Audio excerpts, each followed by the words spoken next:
Look, it's a flood. It's a flood. It's flooding. Get away. Quick, we need to get to higher ground. Open the floodgates.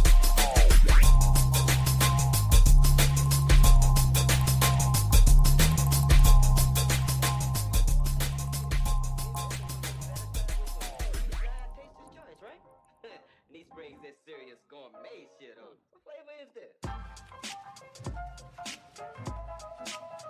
What?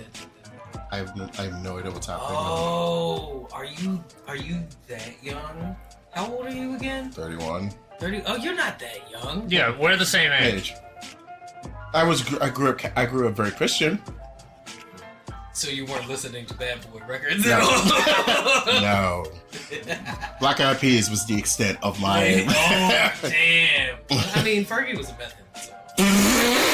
That's disrespectful. That's a long way. I'm just saying, like, my parents did not want me to listen to the devil's music, so that said Eminem, Let's 50 get Cent, retarded in here. It was okay, though? Well, we had the clean version, because, we had the radio edit.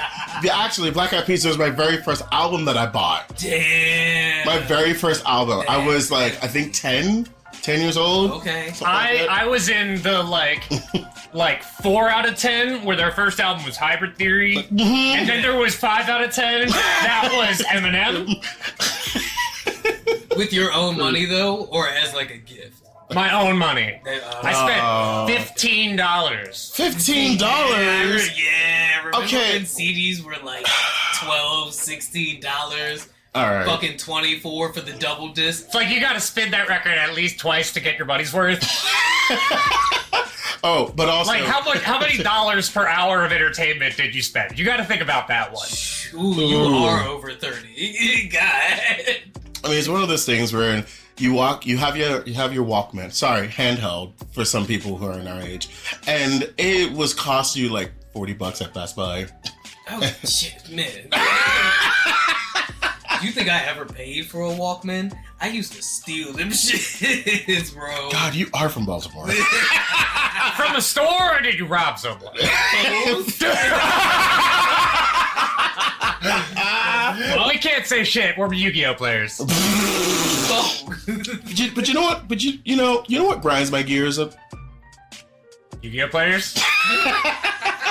Basically, the entire culture of Yu-Gi-Oh. And you know what though? Is this actually what grinds your gears? My man is taking on the entire... This is what's this was actually what you were gonna open with for what grinds your gears. But you know what though? I think one of the things we have to do is we're rising up and crashing through. And I think that is the first time a guest has That is the first time. And that is proof that we have had this guest on at least once. And he is bringing his pop perspective to put the culture in context. And make the mainstream make sense, because if we don't make sense, we don't make And everybody holla at the fan favorite Return of the King. Return of the King! TK, Thunder King, Ryo! Hey, TK. I love that card. Hi everyone. Me too. It's been a long time. So I guess to catch y'all back to speed. I kind of went away for almost a year because I won a certain contest that were more or less required me to travel around the world causing mayhem and destruction. Hey, and he is here to tell us of his journeys. You want to drop your handles for the people in case they want to follow you? My Instagram is Lord Thunderknight. One word. Lord, like my Lord. Thunderknight, as you hear it. That's my Instagram. That's my Twitter. No, actually, my Twitter's different because I won a Magic tournament since I came back. Oh yeah, the Legacy Championship. So My man has been making moves. So my Twitter is Triumph of TK. You know you're old because none of your handles have underscores. None. I was surprised that I no one took Thunderknight on Instagram, which you were saying. Yeah, Thunderknight, that's it? Yeah, well, it's like, look, so someone had Thunderknight, but Lord Thunderknight, no one took. Lord Thunderknight feels even more like a missed opportunity, right? Like, that's not for you, but it's like, you're like, really? That's just sitting there? Like, nobody's taking on it? No one. Absolutely not. The most impressive thing to me about Andre Iguodala, the probably will be Hall of Fame basketball, his entire career in his life. His Twitter handle is @Andre. That is also quite an accomplishment. How the fuck? So no Andres. There are no Andres on Instagram. That man is ahead of the curve. He must have been. I mean, He's like this Twitter thing. It's gonna take off, and it's never gonna be rebranded. Was it Twitter or Instagram? It was Twitter. Is it Twitter, Twitter handle? I can believe that. Yeah. Twitter is basically a crapshoot these days. But to have a one and word, they purged a bunch of handles too. So it's a possibility that Andre just wasn't active anymore. They were like, yes, oh no. Andre He had this pre-lon. Oh. Yeah, he had Andre okay. pre-lon. Oh. Okay. Hmm. I'm Wow. here for it. I That am is- here for it. So, And this guy is a Finals MVP. how? What? Oh. See, because I've been traveling around the world, y'all, I've missed out a lot of stuff. That happened in 2015. I've been traveling around the world. When did Twitter first hit? 2008? 2008? Yeah, 2007 or 2008. 2008. Yeah. 2015. Yeah, so that's still a while, right? For Twitter to have been a thing for the name Andre to just be sitting around like that. But also, I feel like the other thing was that Twitter was not as popular because of our generation. We were obsessed with Facebook and MySpace. Yeah. Twitter had that novelty where one of the first things I remember hearing. What am I gonna say? Like, I'm eating lunch? Right. Was that you could talk to celebrities, right? Like, celebrities were on Twitter, and that was supposed to be the grab. Like, you could tweet at J-Lo, and J-Lo could respond to you and shit like that. Really? Yeah, Oh my Twitter god. Yeah. There is a very famous tweet from Kevin Durant that's just, I would drink Scarlett Johansson's bathwater. Oh yeah, no, I remember that. Yeah. Remember Lindsay Lohan tweeted she wanted Drake to murder her pussy. Right. And she ironically saw an interview where she was like, well, I mean, I still do, but I shouldn't have tweeted that. Hey, you know, if you love something and if you want it, put it out there. Yeah, you gotta shoot your shot. Right. And Twitter kind of leveled the playing field, right? And then, what was it, the Arab Spring happened, and that was all like started because of Twitter, and that's what really threw it into the news cycle, and the media was like, oh, we should pay attention to that because they just fucking revolutionized the whole ass country because of this shit, right? So, and now we are at the point where Twitter is Now the news itself.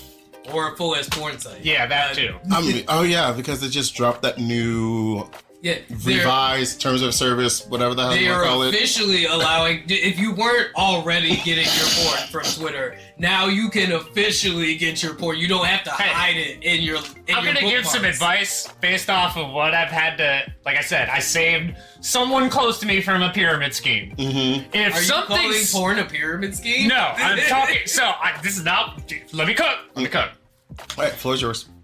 So, if something seems a little off, read the terms of service. Because it probably is. You know what? You know what always fascinates me? How pyramid schemes are still around in our society when we literally have a computer at the palm of our hands. And That's the problem. it's like You want to know how it all started? What? With a Facebook ad. Targeted advertising, man. And as far as I can see from the TechCrunch article, there's not much of an official guideline change in Twitter's like porn rules. It doesn't even really specify any route to monetizing, so scammers gonna scam. That's still fair and open. But now they're just officially saying it's okay as long as you change your settings around so that people can't, younger, I guess, subscribers can't get access to your stuff. Yeah. And no AI-generated Taylor Swift porn content. Well, deepfakes will always be deepfakes. Yeah, they can't take those. They've been trying. Yeah. I mean, they took them Taylor Swift deepfakes down pretty fucking quickly. I just want to say the response time for the deepfakes to be removed correlates to how much money there is. Said the thing. I'm never gonna forget. I'm never gonna let anybody forget the time they had deepfake Tifa Lockhart porn play in the Italian Senate. No. Yeah, no, that really happened. That really happened. They were doing like a Zoom thing, and somebody hacked into the meeting and just live streamed Tifa Lockhart deepfake. Tifa Lockhart deepfake porn. Yep. Did she get how's she doing? Is she okay now? Tifa Lockhart? Oh, I don't know these people. She's a video game character. Oh, Tifa Lockhart. Oh, you know what? I'm pretty sure Square Enix got a lot of money that day. Look, they only have to deal with violating one person's privacy and bodily autonomy. The other's a video game character. Right. I mean, this is how AI developers think. Look, once we already got deepfakes, we got for both image and voice. Like, I have had to be aggressive with ChatGPT to dehumanize it. I've been using it to strictly organize a joke. Mm-hmm. And it was like, well, maybe you could say this. I was like, stop. You are not the comedian. You are a computer. You have no emotions. Listen. I'm not gonna say I'm triggered by the way you're talking to your ChatGPT, but you need to calm down with your Dom voice right there, overseeing ass voice over here. Right. When the robot uprising happens and they come for you, I'm telling you. Look, we have that movie with Will Smith and the dog, and I can't. I Am Legend? Yes, there you go. Yeah, it's gonna be just like that. I thought you were gonna say iRobot. Wait, iRobot 2! Both of them. No, wait, I Am Legend was a disease. Yeah, that was a disease. iRobot was the... At first, I thought you were gonna say her. And cause he's doming his AI. And then there's also the whole Scarlett Johansson thing. Oh, there's that movie where Sam Altman, the chairman of ChatGPT and OpenAI, was making a voice model for their next thing, and turns out he asked Scarlett Johansson to do it. She said no, and then he tweeted when it was announced, just her, and then the voice that came out sounded eerily similar to Scarlett Johansson, to where Scarlett Johansson's friends were texting her and being like, this robot sounds like you. It's only a matter of time before someone says copying my voice and my image, which, by the way, this is copyrighted. You can't touch me, by the way, internet. You might want to check out some terms and services of some of the stuff you've quote unquote signed. But also, to be fair, I am the internet. I've been a meme for the last since 2010. He's not wrong. He really has been a meme. It's one of those things where I am the internet. I am the terms of service. I will never die. I am the terms of service. I am the one who knocks. I'm just saying, I will outlive all these other memes, because that's the thing. I am prehistoric in when my meme got generated, as we know, and it was a time where memes weren't really. They were still being explored. They were more grassroots. It was so long ago that the lettering on the meme was on the picture. Yes, it was like G4 day. Yes. None of this white space with a caption over top, right? Yeah, or below, on the picture, and it's in Arial bold. Very true. That is exactly the font. The OG female, or the OG font. Yeah. Did I ever tell you what happened with that?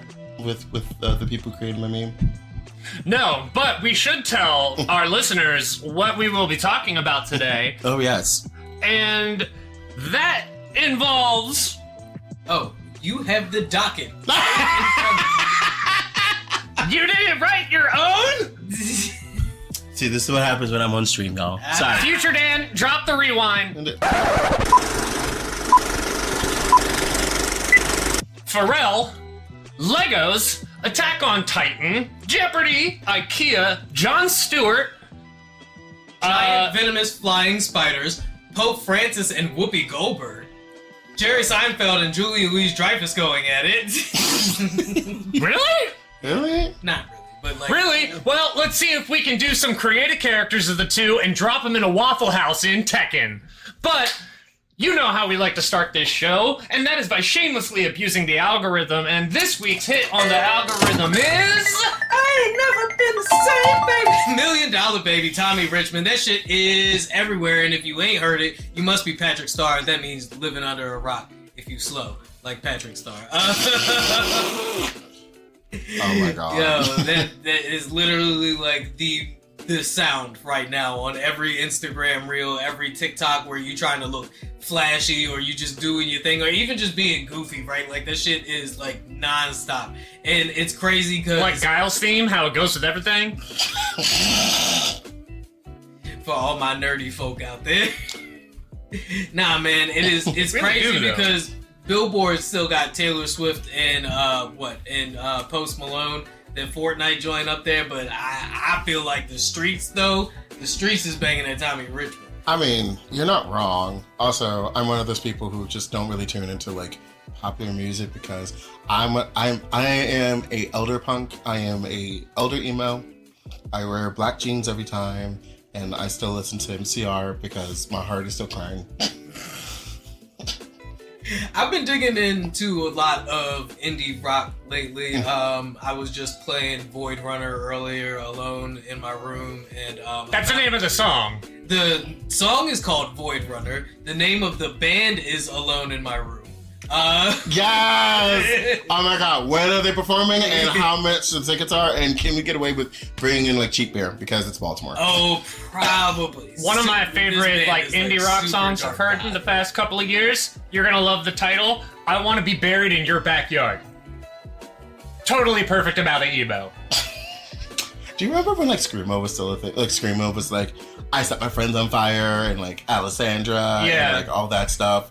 And now they just faded away to nothingness. So I actually was thinking, I said on the pod last week, I was like, you know, can you imagine like post-hardcore heads living in their upper middle class homes and then looking back at their pictures and being like, yes, but at what cost? what have I done to sell my soul to the music devils? Of that was. See, I'm not gonna do that. My voice. There you go. We have a perfect example of someone in their late 30s, early 40s. I won't let y'all. Wow! That was dirty work just now. As some of you don't know, I will claim every opportunity for a joke. Because comedy is natural. No. Hey, that's why we do comedy now. Yeah. The craziest band name I've seen in the most recent was a band called We Hate You, Please Die. Hold on. I gotta see. Are there evil exes here? Is my evil ex here? Because I have more than 7 and I cannot fight them all. But It definitely sounds like some Scott Pilgrim shit, don't it? Yo, okay, Scott Pilgrim. Okay, all right. You know what? I know we're supposed to segue into like the flood, but like I'm gonna start this. This is my show now. Hi, I hijacked the show. The takeover. It's the TK takeover show. So, It's like Conan on Hot Ones. Sit back, Sean. Are we doing this or not? What's it feel like to be alive, man? so My show now. Conan It's actually mine. jumped on his own podcast and he was like, my body the next day was destroyed. Go for it. Shoot, TK. I mean, so as some of y'all know, so whenever they start with like for each guest, there's something that bothers you, something that you would die on this hill on, and that's the flood. He's bringing an island, even though he's been here before. Oh, I have a bigger island now. All right, bring an island. I have a bigger island. Cook. And it starts with you. Like I said, I've got an Australia Yeah, here. I got whole Australia. Starting with you, Dan. Okay. I don't know if you remember the episode that you were talking about gay water. I I'm going to go get a Jack Daniels, also known as gay water. Jay water? We were even thinking, like how many single words become fucking hilarious if you put the word gay in front of them? Like, gay water. Gay water is pretty fucking hilarious. Gay Jesus. Here's the thing: we already have gay water. It's called vodka cranberry. That's literally go to any bar. Not Any just gay gay. bar. It's just Any any bar. Just like you want to spot the gay. I will say, anytime I've been at a gay bar and somebody has offered to buy me a drink, I don't order a vodka and cranberry. Sir, how many times have you been in a gay bar? At least three. At least three. For our listeners, Doc is raising his hands because he has no dog in this fight. No, I see. Here's the thing. I just come like a thunderstorm. You'll hear me before you see me.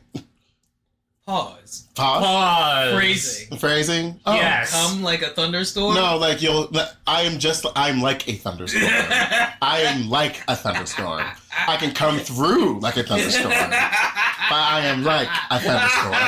Not one of those was a metaphor. Straight up similes, everybody. That's imagination fuel. It's like, see, this is what happens with my tisms. I have active imagination.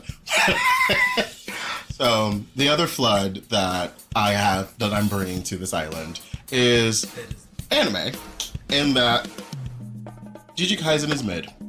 Ooh. And the reason Have you watched all of it? Yeah, I watched all of it. All right, cool. Just letting you know, he's 12 episodes in, I know. and not spoiling the Shibuya incident. No. We're not getting to that. So, without spoilers. Without you feel spoilers, like it's very mid. And the reason why I say that is because everyone hyped this anime for the last 2 years. This was going to be on par with One Piece. Don't you hate One Piece? I also hate One Piece, but that's not really a flood. But that's just a commonality. I feel like at this point, hating One Piece might be a hot take. That's not a hot take. Ask anyone who grew up with One Piece, and they're like, "Is it not done yet?" Because here's the thing: I am one of those people who want to binge an anime, like I just did this weekend, and I can't binge One Piece, and that makes me upset. Why it makes me upset? Because I like watching anime like a story. It's a complete package from beginning to end. I hate when they do weekly drops, but I understand that because to digest the information. Also, please pay your animators more. That too. Yeah. That too. Yeah. But with One Piece, my biggest gripe is the creator, because the creator knowingly wanted to expand this universe in the storyline. And so for me, I just want to know when the end date is. I just want to know an end date. I want to know when to show up at the movie theater, or like when to get like the watch party. So you're literally just waiting for One Piece to end before you watch it. My man said, "When can I lock in?" Right. Now here's the thing. I am up to date to the time skip. Right. I know that's several chapters later, but here's certain here. Yeah, you got like you're about 700 episodes behind. Yeah, I know. Yeah, that's fine. Yeah, See, that's fine. That's literally his point. Yeah. He's like, there's 700 of these shits, and you're still making more. I think we're up to like what, 1100. They just passed 1100. Yeah. That's Again, like I know One Piece is gonna be the longest. And I sympathize with this, because when I decided I was going to do the One Piece thing, it was all I watched. Now, granted, I always watch like late at night as I'm getting ready to go to bed, but I can still watch like 5 episodes before I actually fall asleep. Right. That was like all I watched for 7 months. Now, don't get me wrong, I was thoroughly entertained once I really got into it, and the birds stopped just like looking; they were being moved on top of canvas. Yeah. Like I originally tried like 2 years before that. Yeah. And I saw the bird, But and I was like, I can't do this. I can't do this. But now, watching One Piece, I'm like, okay, this animation is like JJK level.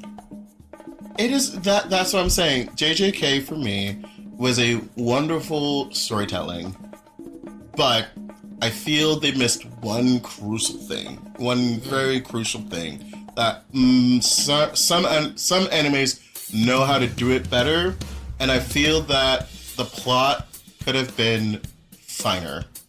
This is really hard to like not And not going to spoiler and not going to spoilers. So I'm gonna say like JJK heavily influenced by the work of Tagashi. Yes, that's good. Yeah. Hunter x Hunter and Yu Yu. Very heavily influenced by Tagashi, and seeing Yuji's denigration through trauma definitely does have some depth to it. Yeah. And like the way that you develop attachments to characters, it's you can see the impact on Yuji. I'm laughing as somebody who watched Terraform Mars. And oh, so I should just not get attached to anybody, right? Like, because the second I get to know a character, they're gonna die. Like, I don't know if you've ever seen Terraform Mars before. It's the anime with, like, the giant, like, cockroach-looking dudes. Okay. Yeah, and it's all about them going to Mars to defeat this, like, what seems like unstoppable, like, cockroach race of men that they sent to Mars to terraform Mars, but then they evolved into, like, fucking the Juggernaut, right? Think smart Tyranids. Literally, like, every time a character starts exposition and giving you a background story, they fucking get their head ripped off. The second they're done. And it's just like, oh, okay. The Akame ga Kill approach. Right. Yeah. I was so happy. My favorite lived to like the third to last episode. And like I was like the first one that they really off was the guy with the spear. And that one hit real hard. But I like the third one, you're just like, all right, I need my guy to survive a little longer. That's kind of how I feel with one of my favorite top. The razor wire guy was so cool. I love those like types of weapons. Have you watched really cool. 99? Was it 99 Days? Oh, no, sorry, 91 Days.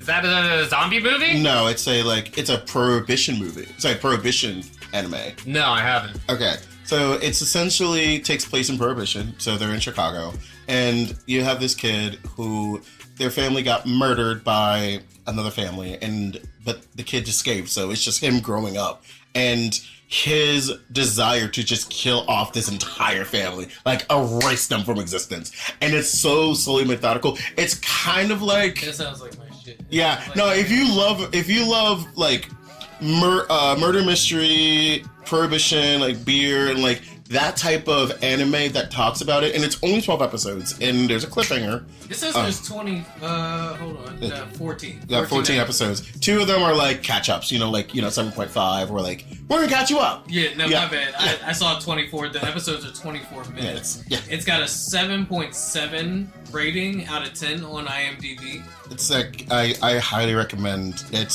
This show will throw you to the loop. I put this on the same caliber as Death Note. Okay. Okay, so I have a response to your island. JJK is not mid. But it's not GOAT either. It is really good. I think we can compromise on that. Right now, I think it's a lot of recency bias because the things I love about JJK are the animation's fucking beautiful and their sound engineering is crazy. Like having those like fights to like freeform jazz and shit like that is so cool, and it has one of my favorite out of context moments in anime, and I sent this to Doc, and it's when the Toji is shooting all of the bunnies with the concrete. No, I will say, like, season 1 was absolutely, like, A+ tier. Like, I really feel that it started to come down in season 2. I think JJK has potential to be put in the top 10 argument. I don't think it's there yet. We'll see. I mean, we'll see. Piggybacking off of this, I wasn't going to include this earlier, but since we're talking anime right now, and we're talking JJK being mid, which, as somebody who's still on the first season, I find it incredibly offensive because I am in love. This is like the JJK is the most engaging anime I've watched in a really long time that has been hyped by like the social media. Oh, It started off all gas, no brakes. Yeah. oh, 100%. I agree with you on that. But also, if you think this island's mid, wait till my final. Wait till the final reveal. It's so diabolical. It is like I've said this in public and fights broke out. Last one. Damn. Vulture has an article of a list of the best animes, what they think are the best animes so far of 2024. And I find this list funny because I personally only recognize maybe like 2 animes on here. So I just wanted to list them off and see if you guys have seen them. Okay. And what y'all think. Okay. So the first one they have is My Hero Academia Season 7. I've not watched it, but I read the manga and I am looking forward to it. If it is knowing what I know about what this season is supposed to talk about, I'm looking forward to it. I just haven't gotten to it. Go Loser Ranger. I've never heard of that. Based on the manga. I gotta take on My Hero. You also. I'm current on My Hero. okay. Okay. So I think My Hero is it's definitely getting like really dark for what My Hero is. This is what I'm here for. But it is a little jarring for them to have like these really dark episodes and then just be like, look at us beef sophomores in high school. I mean, it's the same thing as Made in Abyss. Like the whole vibe of it's all cute and innocent until they start going down in the abyss. I do. And Now we wanna traumatize you. that's a therapy session right there. Like I do miss. I don't think there's enough parts of Small Might vomiting blood for no reason. I think that's just hilarious. You're one of those people that likes it when Rick burps all the fucking time. I hated that shit, and it's part of the reason why I don't watch Rick and Morty like that, because the gag gets really old real quick. I just think Rick and Morty just became just very low tier after season 3. I think because they realized they had such a rabbit, and after season 3, isn't that when they got rid of what's his name? Season 3, the finals was Rick and Morty battling their whatever their tribunal was. Yeah, that one. After that, just and after that is when they got rid of what are the 2 writers from Rick and Morty? Oh, that's when the sexual allegation happened.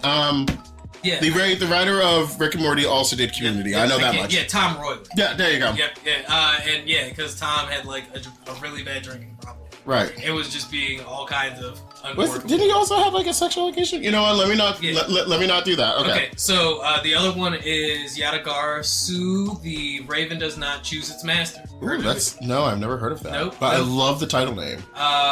Begins like a fable. A boy and his alien brothers are rescued by a man who can turn into a giant golden raven, only for the 2 to forget it ever happened through their fated. Though they are fated to meet again. It doesn't say which streamer this is on, but okay. So the next one, Brave Bang Braven. Nope.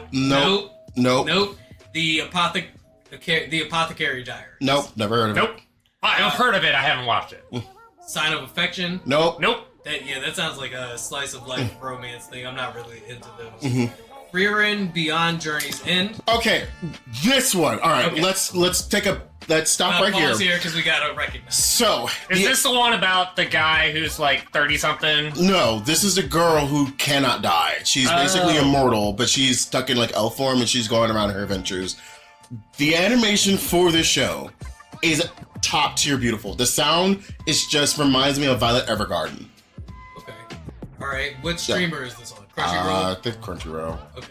Verve. Or So whatever. recommend. Yeah. Crunchyroll has pretty much all everything. of it. Like Yeah. Crunchyroll has the simulcast, Yeah. so they probably have everything. All right. So Delicious in Dungeon. This is on Netflix. That's on Netflix, And- and I haven't watched it almost just because I'm like, it's a weird premise. I was just looking at the picture. It kind of reminds me of Lord of the Rings. It's from the same studio that did Cyberpunk Edgerunners. Oh!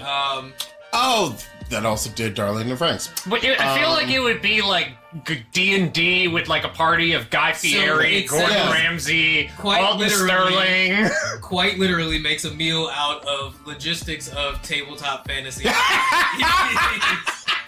I'm putting this on my queue. Within its main cast, learning how to cook monsters in order to survive a trip down in the lowest depths of the most incomprehensible large dungeons.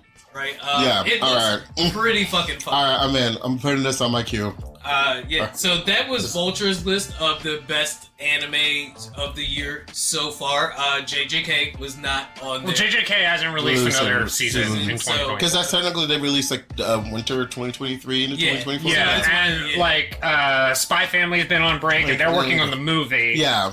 I feel like I saw that's getting ready to drop. New Sailor Moon is getting ready. Yeah, New Sailor Moon is getting ready to come out. Have we done this Demon Slayer? I feel like we're... No, Demon Slayer's going on right now. Oh, it's still going on right now? Okay. They had... I feel like one the of them Sword Crafter arc, was that also last year? I think so, yeah. I'm not... I'm current on Demon Slayer and One Piece and My Hero Academia. Y'all let us know what animes have y'all been checking out. Are y'all ready for the final flood? The final flood. And Dan, I'm gonna hold your hand. I'm gonna do this, and I wanna look you deep in the eyes. It's like, I love you. I really love you, and I hope that this does not break a relationship. Heavy.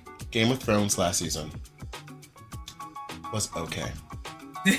You know what?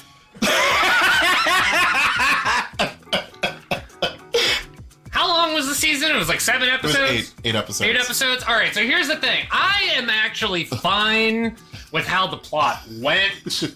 Are you? But it was way too fast. It was way too fast. It was like snap of a head. No, I'm mad with the pacing. So, don't get me wrong. The last season of Game of Thrones visually was beautiful. Right, absolutely. It was visually stunning. Right. Absolutely beautiful. Especially the Nightwalker fight, like between Winterfell and the Ice King, like. I think it was, like, stylistically, I think it was really dumb to just have all the Dothraki die in the middle of the fight.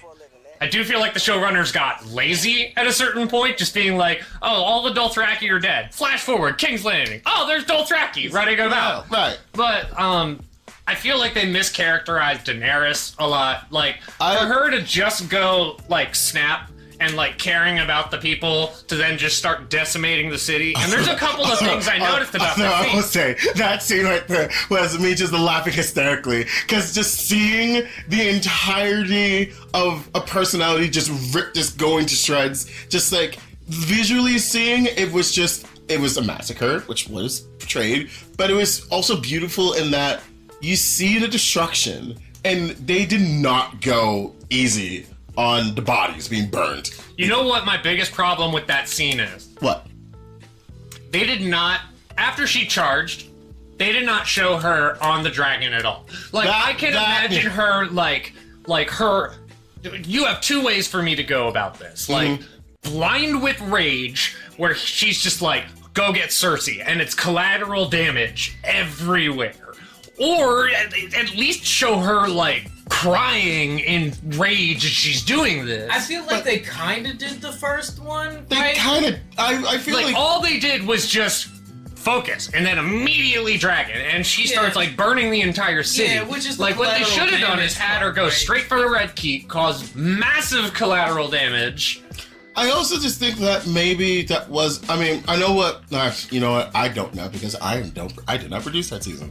But I could feel that one of the things they were going for was not focusing on Cersei, but focusing on the dragon. Because the dragon represented... Not Cersei. Daenerys' true emotions of what her thoughts was. The last remaining dragon. I mean, let's be real. They focused on the dragon because everybody has been waiting to see the dragons go the fuck over. Right, and that's basic, and they did, and I guess, but yeah. Little did they know that you will get ample of that in House of Dragons. Literally. The house. But we will, I brought enough. I was gonna say, I think most of you brought some pretty solid islands here.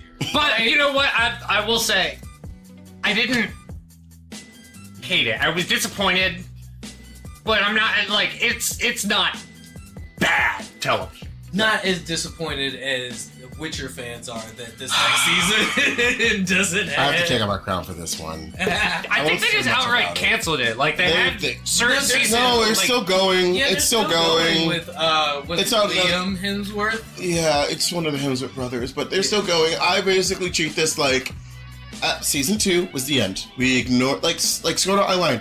After season 1, we don't talk about it. So I look for Witcher after season 2.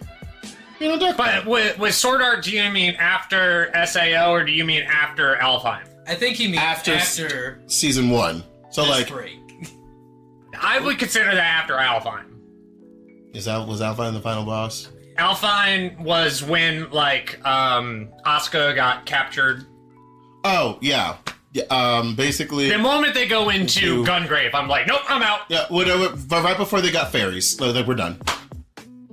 When they got the fairies and like they got transported. Anyways, whatever. Okay, so you are like no Alfheim. Yeah, Got it. no Alpine. Yeah. No Alfheim. Got it. We'll be back. Break.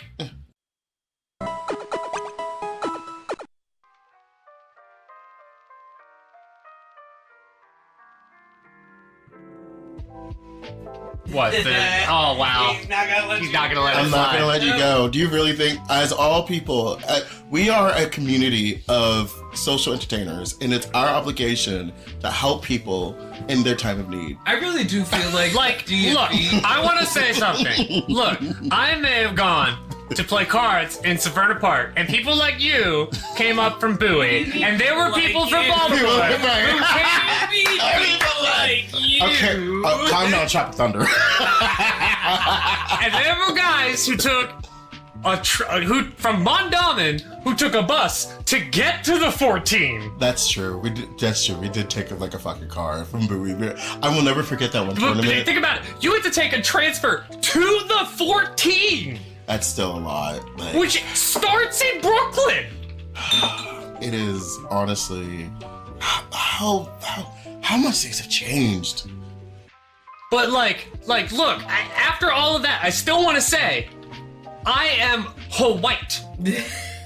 So still- WT, just that. So that in that bracket, right? That's what we're talking about. I just think the argument is stupid, right? Like, as somebody from the DMV, at no point have I ever considered Baltimore not to be a part of the DMV, right?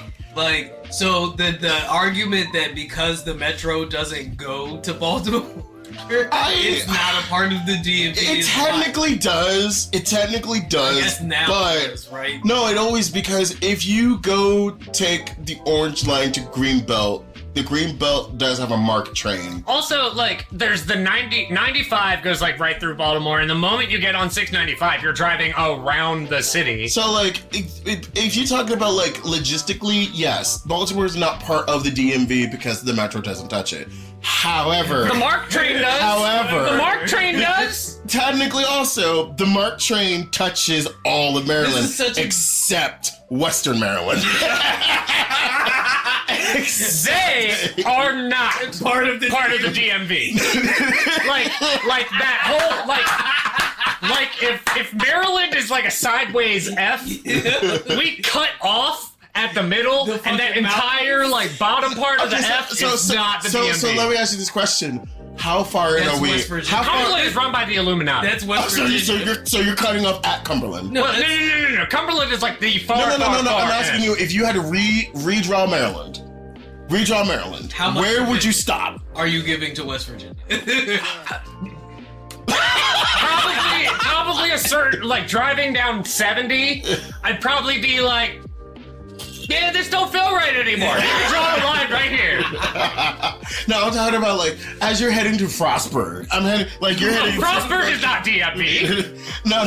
I'm still in the Maryland part. I just basically wanted to say, let's read just. I feel like once you hit the mountains, you're not DMV. That's fair. I could see that. I could see that. I agree. Like, you're a part of Maryland, but you're not part of the DMV. Yeah. I'm gonna push back. Oh, you're pushing back on the mountains? push back. Are you going to speak of the trees? Yes. As a matter of Are you gonna the black person speaking for the West Virginians? The forest of the trees. The hillbillies up there. Because you know it's black folk up there that have been up there since they freed us, right? And they just ain't had nowhere else to go. I hate you. I hate that argument because it's okay. All right. Can I just black say something? hillbillies are a thing. That's true. Go to Can I just say something? What? TK, I told Doc this, but after doing a bunch of sets at Fielders, I was legit invited to a Juneteenth cookout. I'm so proud of you, baby.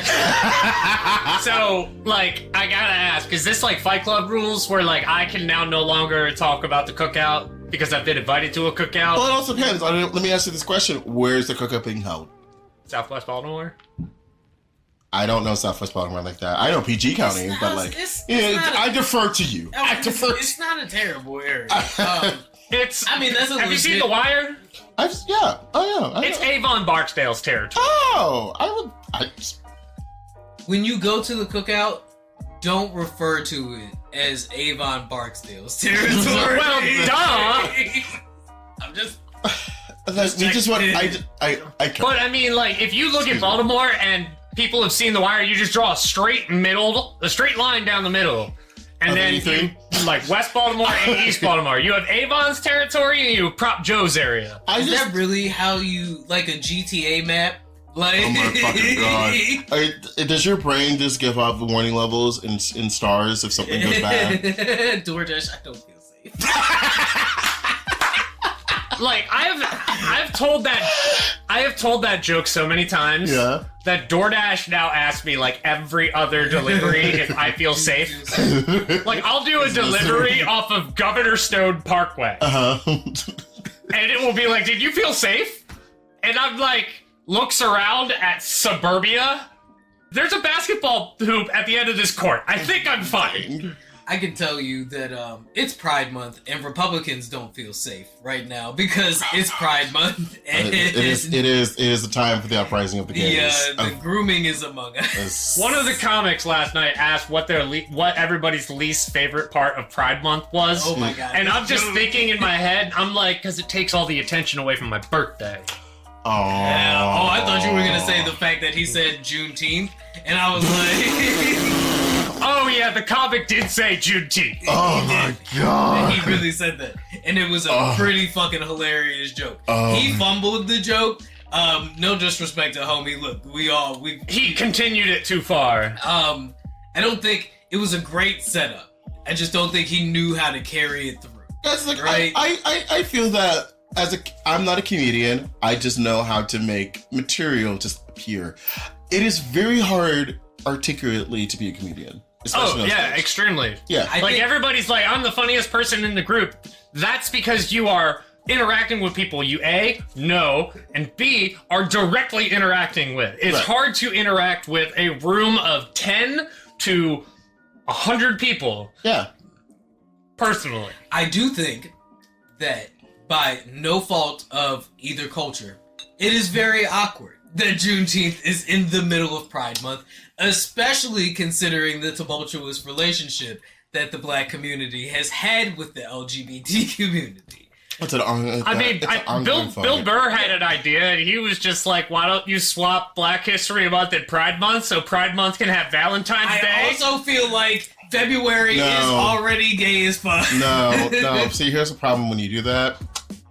That also means that we lose a season that we can wear crop tops and short shorts. Because it's cold. Yeah. And it only really... No, here's the thing. Ooh, what if we give you September? And start off spooky season with... No, because here's the thing. The gays have the following months. October.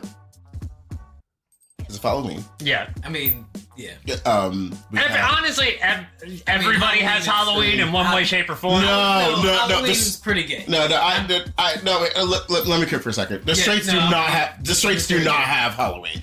Michael Myers is a dad. Okay, we get to participate. You get you are allowed to sit at the table, but you will not talk. All right, I got it. Like my holidays are Thanksgiving and Christmas, and you can have the biggest Black Friday sales, which I still find that offensive. All the times, but let us have crop top season of summer and spooky season of October. And you know what? Let's just throw in, because a month that I think no one really gives two fucks about, January. No one cares. It's shout out to my birthday. Nobody cares. Now, and Martin Luther King's birthday. Right. I mean, like, nobody cares. So what? Nobody. Like, okay, here's the thing. I don't want to go on too much, but I'll just end it like this. When gays take something, it goes the distance. We took the Babadook. That went the distance. Yes. I love that being a guy for absolutely no reason other than a fucking Netflix ad, right? It's like, is this movie gay? It is now. Just immediately, like the cult following of the gay agenda, as they say. Yeah. It is real. And I am the gay agenda.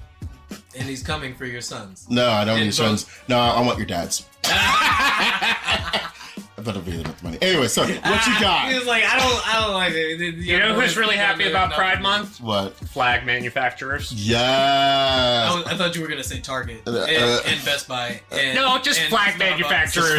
Like, it's like when I worked at the pie shop, they were like, Thanksgiving is our fucking like craziness. Right. Like, can you imagine a flag manufacturer who's like, your fingers will bleed, that is literally, but you will not stop. That is literally what every single big market store thinks. Oh, Rainbow Month, put rainbows on everything. Apple, get the fucking rainbow cases out, baby. Yeah, but they're not flags.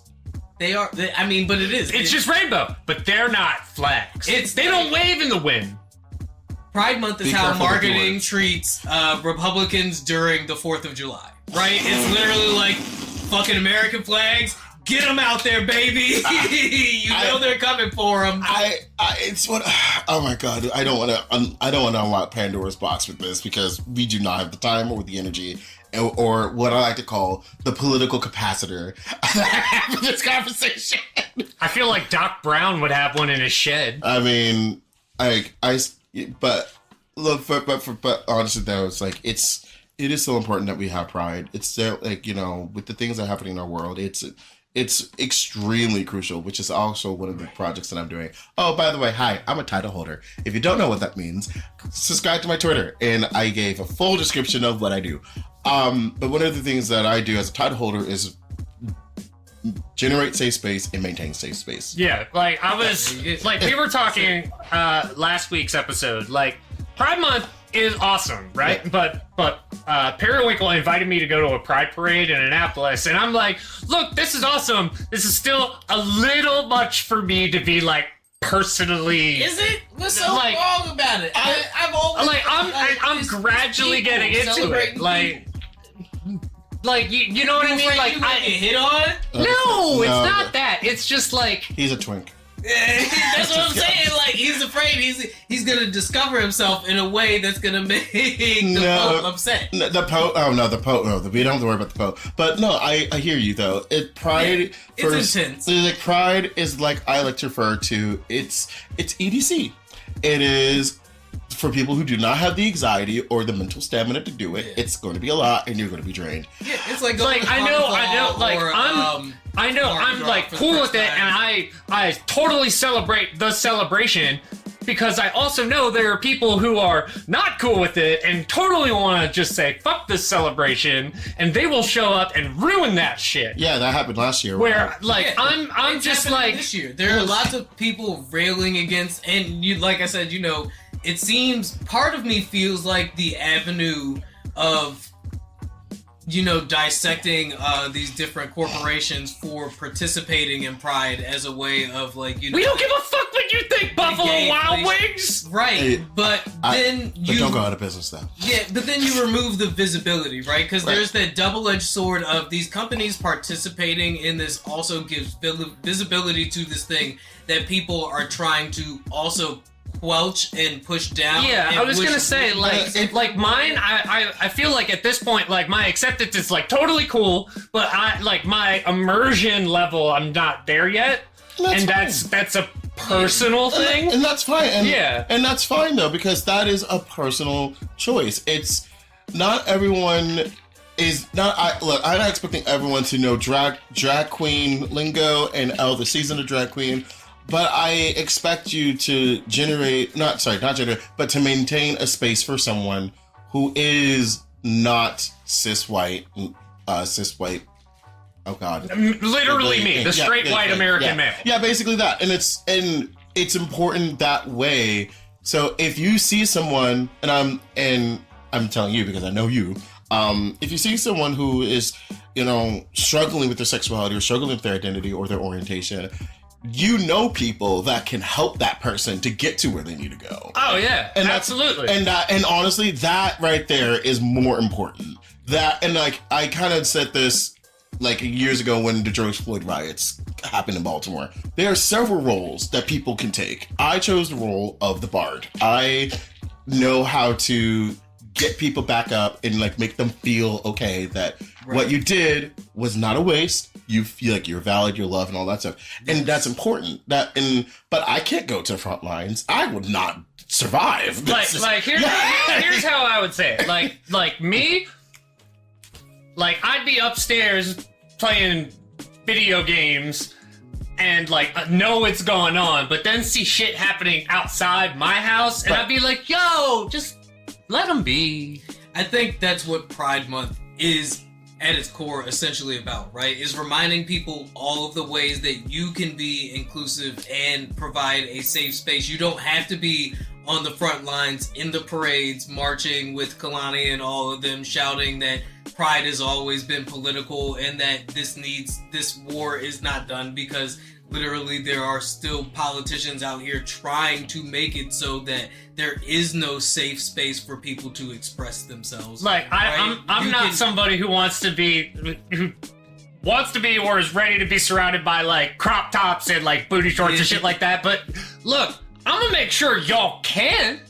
Pride is about reminding people that there are all kinds of different ways that you can be supportive to your sexually inclusive friends, right? And Pride is not just about kink, and it's not just about crop tops. It's about providing comfort and understanding love in general. Love. But I will say, though, as someone who is in a kinkster and all that stuff, kink does belong at Pride, because also Pride. Because this is a big topic. Because as you know, there's a lot of people who think that kink doesn't belong at Pride because it's not part of the family.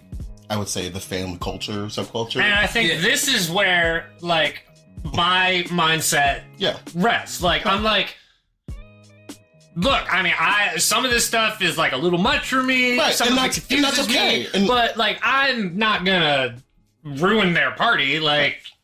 But that's what TK is saying, is there is a pretty big discussion online right now about kink attire and kink just in general at Pride events, right? Because they want to be looked at as more family friendly, right? Because there are a lot of younger people showing up to Pride events now. So then when you see somebody dressed in full leather gear and leather attire, it becomes a more in-depth conversation than some people are willing to handle. So, TK. Yes. He-Man. But Gayest guy ever or straightest guy ever? Because I think the answer is yes. Using my limited knowledge about He-Man growing up, I actually would say no. He's neither? I don't think... If we had to use the Kingsley scale, I think he sits 3. So, for the listeners at home, the Kingsley scale is a way... So I was sorry, before I go into this. So the Kingsley scale is a way to self-identify where you belong on the sexual orientation, whereas 1 being heterosexual, 6 being homosexual, and then 3 is bisexual. So, in that regard, how he displays himself, I would say he's 1 as a hetero, but maybe he's hetero flexible in that he, it's like say yes to maybe. Yeah, it's no, but could be. He's a himbo who would probably go for another himbo if the moment felt right. So if you put He-Man and John Cena in a room, there's a non-0% chance. Yes. I say that because, like... There's a non-0% chance you end up with Jeremy Allen White. Yeah. Like... Moving on topic, what do you got to show me? What do you... So we touched on a lot of some of the big notable events that happened during, or that have already happened during Pride. One of the ones that we didn't get to talk about is apparently, Doctor Who is out, and for the first time in 60 years, there has been a man-on-man kiss, and man-on-man feels weird. A homosexual kiss has been shared. I'm putting the Charles Barkley job right there. Instead of going around him, he's just banging and banging and banging. When a guy's banging you, you spin off of him. Those are the worst defenders to play against, actually, because if you can feel their body, come on. 18 points for Joker, only Nugget in double figures. 69-59. Golden State shooting 67. You're way out of order right now. Man, oh man. Chappelle Ronan decided she wasn't going to go to the White House Pride event. If you don't know who Chappelle Ronan is, she is a singer-songwriter who is popular right now for her song, My Kink is Karma. I actually have heard that song because apparently my YouTube algorithm thinks I'm a lesbian. Where's your U-Haul at? That's a joke, but it's not. But Adele, full in femme queen on a fan at an event that said "Pride sucks," and she stood up and completely just cut her performance off and was like, "Did you come to my fucking show just to say Pride sucks?"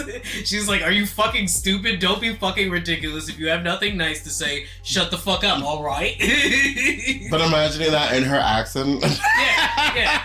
That's why I hit the all right.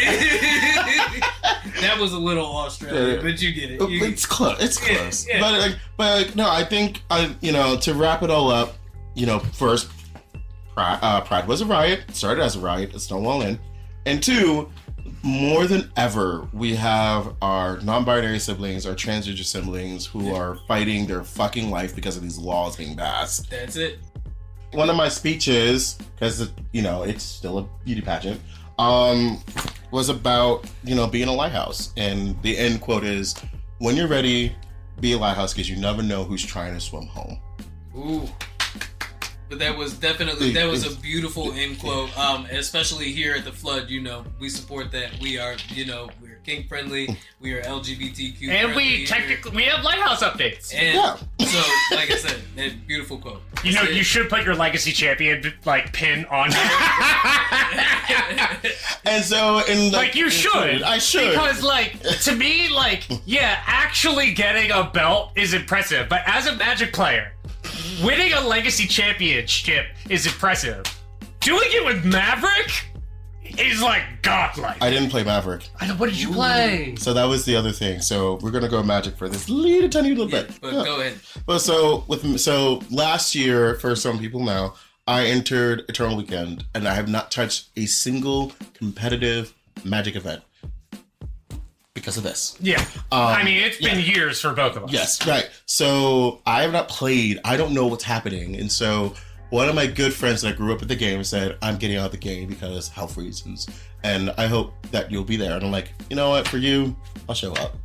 Even though my personal feelings with Magic are a little bit... Yeah, no, we're both conflicted with it. But it's really... You was conflicted. Yeah. Misusing your mana. But Magic the Gathering was the community that was there for me, and so that's how I met you. It's a weird supportive community. It's very weird. We can talk about that in a separate podcast, but I was going to be there for my friend. I'm going to show up. Yeah, and I did the same thing when Smokey McBeardface passed. Oh yeah, I showed up all black, and I played his Niv-Mizzet deck. Oh, that's really nice. Yeah, I couldn't go to the funeral, so I showed up to F&M in a suit. But that right there just pays homage. So I get to the event. By the way, I'm not playing Maverick, which is just a green-white toolbox hate bear deck that really punishes your opponents For playing Magic. For playing Magic, so Yeah. I did not feel comfortable piloting that deck, even though that's a deck I've been piloting for the last 8 years. Yeah. And Was it because of a competitive environment thing, or was it a Rust thing? It wasn't Rust. It was just me feeling comfortable with the like playing with the Thalia on turn 2 is like always a power play, but it's hard when you're getting hit with like a Bowmaster. Yeah, exactly. Yeah, so I did not feel comfortable playing Maverick in a Bowmaster heavy format. That's fair. So, but I knew I wanted to play Bowmaster, and I knew that I am actually a control player. I just play Maverick because it's a creature control deck. Yeah. I control your board by using my creatures, and that's what a lot of people don't really think about. But at the heart of it all, I am a mid-range control player. Scapeshift has always been my baby. Jund for me. Yeah, exactly. Jund for me. Jund and Commander for sure. Right. And then I tend to lean heavy on red as an accent color. I love rock decks. I think like when we were playing Modern, you were primarily Jund/Affinity. Right? God, when we were playing Modern, because when I 2015. No, 2014. Oh God. I think I was playing Grixis Delver. Okay. Because it was really early. Like Lightning was playable. Right. So I play a deck. So there was a card that's called Triumph of St. Catherine from Warhammer 40k. Oh, that card! Yeah. That card is so good with the miracle? Yes. That card is so good!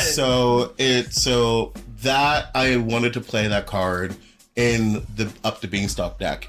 And so basically what the deck and what other people, like my friends who actually put time, effort, energy into trying to make this work. Miracling that on your opponent's turn is insane. It's a 5/5 with lifelink, right? Yeah, it's basically Bane Story Angel. It's like, oh, sweet. It's 5 mana. I can trigger it off my beans. I draw a card, and it's a 5/5. Work. Let's run it. Rip senseis. Right.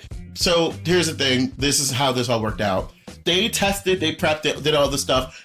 And then I kind of did some reps here and there. We had like 2, like, you know, like the old school Magic set, like Magic What colors House. was it? Blue, white, green, black. It was just no red. Oh wow, that's hard with no death ray. No, don't bring up my baby. But essentially, what happened was I came to the event. Not Maverick. Everyone thought I was playing Maverick, but then got shooked. The best way to describe the entire tournament was Rock Lee versus Gara when Rock Lee dropped the weights. That was basically me the entire tournament. Yeah, no, that's a huge advantage when people think you were always on one deck. Like, that'd be playing against Craig Wesco and go, all right, I'm playing against White Aggro. Or Shahid Sarani, it's like, oh, okay, I'm playing against Esper Control. Right, and so that's essentially what happened. Was just I was essentially at the end of it. I was X and 1 before. What'd you beat in the finals? Grixis Delver. So it's was it Death Shadow version? No. No, it was I guess Death Shadow is weaker now in a Master world. It's not that great, but anyways, it's just Catherine by herself. She's a lifelinker. It's against Delver. They're an aggro deck. I'm a control deck. I'm just gonna outgame you. Once I get to 30 life, you cannot touch me. Yeah. Like, it's basically just math wise. Yeah. So like you're gaining 5, they're dealing 3. Right. And so when I won game 1, basically I could say is I won. I'm Ash Ketchum and Jay Brock with the Onyx, and I have a Pikachu, and I cast Thunderbolt on the Onyx and it died. That was game 1. That's the basically summarized game 1. Why does this work? Like, literally everyone who was watching that stream was just like, how is this happening? Like, hard to bolt a 5/5. Right. I basically Miracle Catherine back to back. Yeah, because you just get shuffled into the top 5. Yeah. And you have Brainstorm access. Yeah. So it was just essentially, it was one of those things where like, I want to win this. One of the scariest things in Magic is to see a legacy blue deck with 3 untapped mana and pass. Right. But like, when I won that game, it didn't hit me that I won Eternal Weekend. It did not hit me. I swear to God, it did not hit me.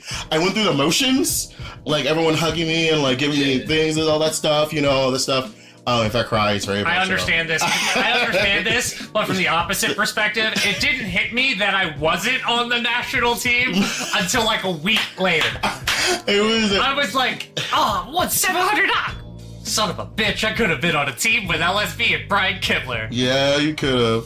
But what made it hope was Those are two Magic the Gathering Hall of Famers, by the way. I know. Brian Kibler is the most handsome Magic player of all time that made the the Hall of Fame. I will concede to that. There's actually not really good-looking Magic players, in my honest opinion, at least celebrity-wise. But anyways, I'm not talking about that. But what I want to talk about was when it did hit me. I want to talk about seeing pictures of my friends sending them in to my Facebook and like screenshotting me playing from all over the country was just really surreal. And like my mom calling me and saying like, you did the damn thing. That actually was happening to me during the WMCQ. Like Matt Thompson was like messaging me, and there was no live stream. It was just straight up for that one. It was a college park, just like the Dream Wizards regional. Yeah. Like same spot, no streaming equipment, and it's just like me. Like at that point, like my ritual ran out. Like we all ran out of cigarettes. Like all of us. God, no. So I had to play the next round without smoking a cigarette in between. And like that's where like the baseball player anxiety kicked into me, where it's like, oh shit, my ritual's broken up. Shout out to you, TK. I mean, you did the damn thing. I am now the first Black person of color to win Eternal Weekend. And while simultaneously holding the Leather Bear title. Also, I have officially made kink in leather in canon and Magic. And on that note, yeah, I think we're gonna cut to another break, and then we'll try to get through some more of this week's headline. Yeah.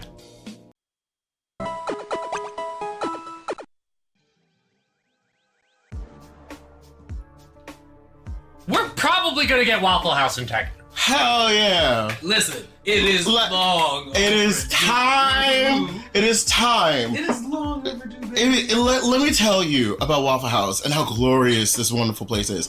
They're the ones who introduced the Waffle House rating when it comes to tropical storms. Basically, if they're not closed during a storm, they don't consider it being Waffle House has a nuclear fallout plan, and that's not a joke. Most reliable restaurant in America. Like, you tell me it is a EF1 tornado that's dropped in Maryland, and you're hungry, and Waffle House is open, even though despite through a tornado. Hell, the tornado is inside the Waffle House, and they're still cooking. Yeah. So this is what Katsuhiro Harada had to say for the second time about this. Okay. I already have received tons of information from everyone about this store before, but let me ask one question from a different angle this time. Why do fights like this happen between waitstaff and customer? Why do fights like this between waitstaff and customers happen so often in this restaurant? I have never seen plates and chairs flying around so often, especially in Japan. And the composition is not customer versus customer, but customer versus waiter. Yes. That is literally I don't think it is simply because it is open 24 hours and there are many drunks. No. What kind of culture is this? No. There is something you can't grasp just by taking 70 plus business trips to the US. I need to learn more about American society. No. That is literally it right there, dude. Japanese culture is so, especially like when it comes to like restaurant and like hospitality culture is so different compared to US hospitality culture, bro. And like the level of just like absolute despondence and like just not like no fucks given for the people who like are already working at Waffle House because they have nothing better to do, right? Like there's no other option for them. I mean, it's like the idea of like even a server just like being like, no, I've had enough of your shit. Yeah. Like, would just blow a person's mind in Japan. I also just think that whole incident derives from the famous phrase of the customer's always right. Yeah. And that right there is the reason why we have these outbursts and temper tantrums and all that stuff. If you ever need that if you ever need that belief challenged, Go to a Waffle House. Bro, like, I'm just saying, if I Your was... fucking hash browns will be ready when I say they're ready, buddy. I have Honestly, a ton of phone wallpaper saved. Like I have 300 plus phone wallpaper saved, and they rotate on a 2-minute basis, right? So one of them that I have is my favorite. It is a Waffle House during the solar eclipse, like taken at an upward angle. So it looks like this Waffle House is the only safe bastion during like the fucking apocalypse. Yeah. That's how it'll be. When it all goes to shit, we'll all be huddling in the nearest Waffle House. Getting some sunny side up and some... Would you rather go to a vault or a Getting some Waffle sunny House? side up sounds like a...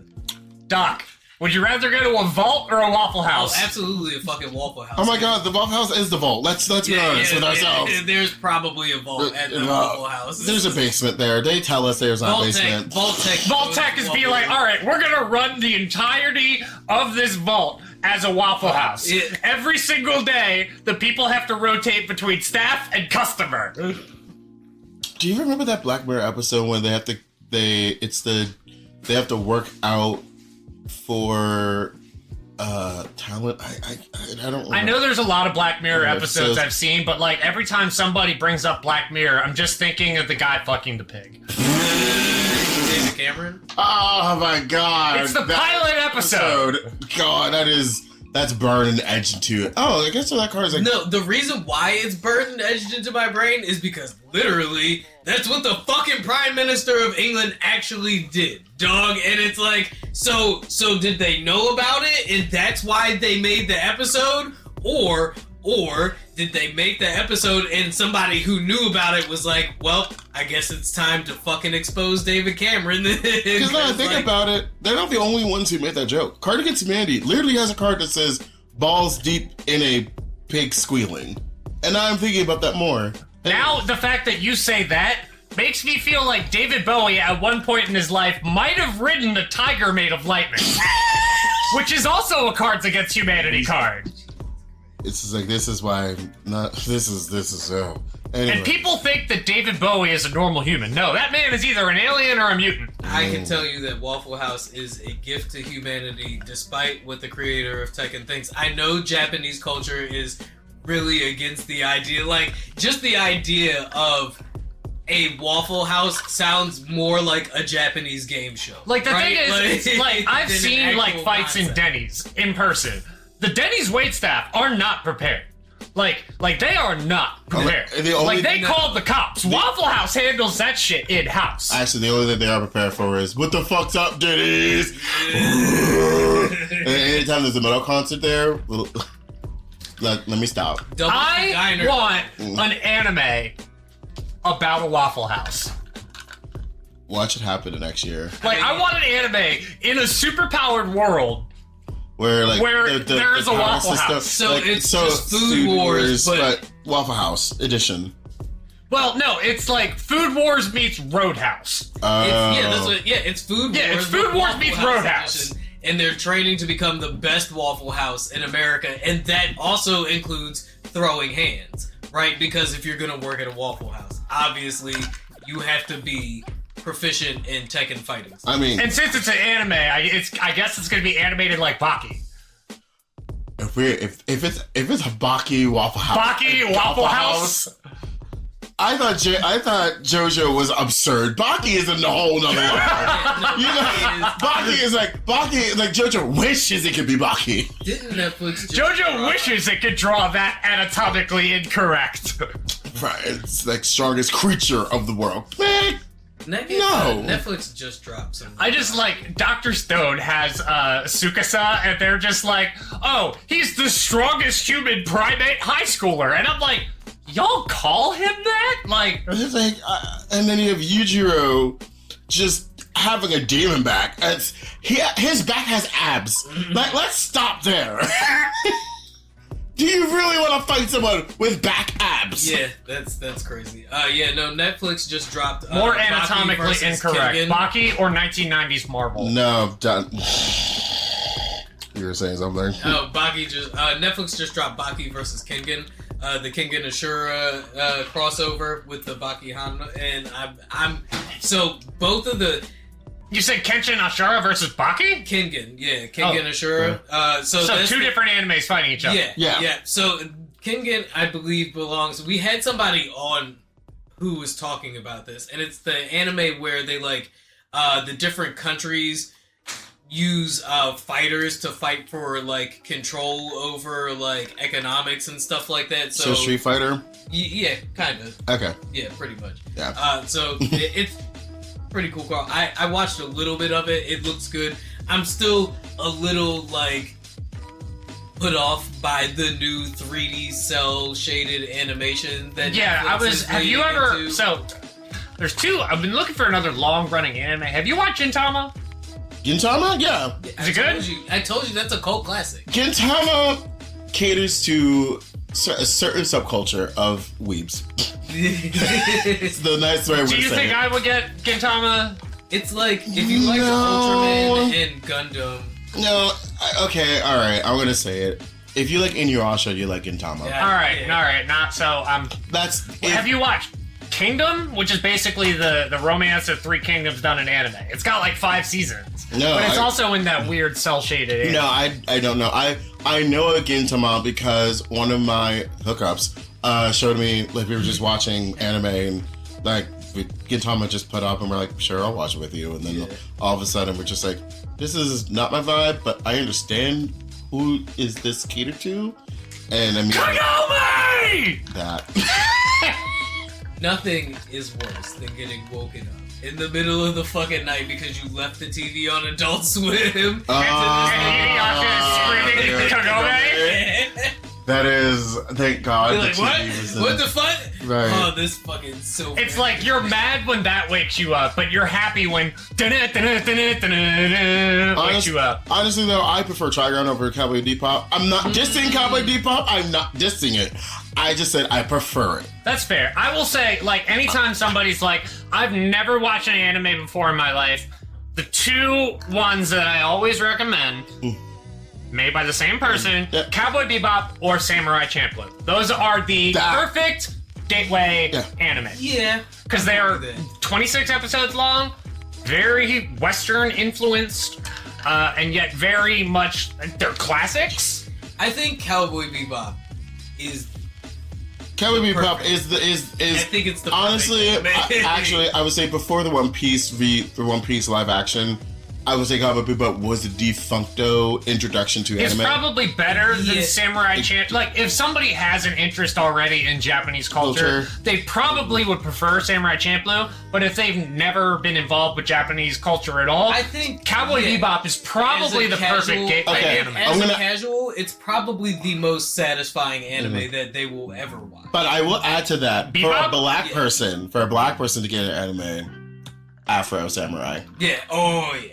No. Afro Samurai is one of the most blackest anime I have ever watched. But it is also like visually stunning. It is also a visually at this stunning point, say it. black people run harder for Dragon Ball Z than anyone else. Okay, Dragon Ball Z's mid, but that's a different discussion. Like, look, I'm not gonna push back on it being mid, but like, I was gonna say, that the fight seems like choreography- the anime. Guys, hold on. hold on. Anime fans out there, professionals, like full-time professionals, I need us to admit that as much as we love Dragon Ball Z, there is much better. This is where the Naruto fans come in. Yeah, Right, this is where they come in. The fight choreography in Naruto is leagues ahead of the fight choreography in Dragon Ball. It pisses me off when people are like, the pain fight was poorly animated. I even watched a video breaking it down. I'm like, no, it is not poorly animated. It is just a very unique style of animation.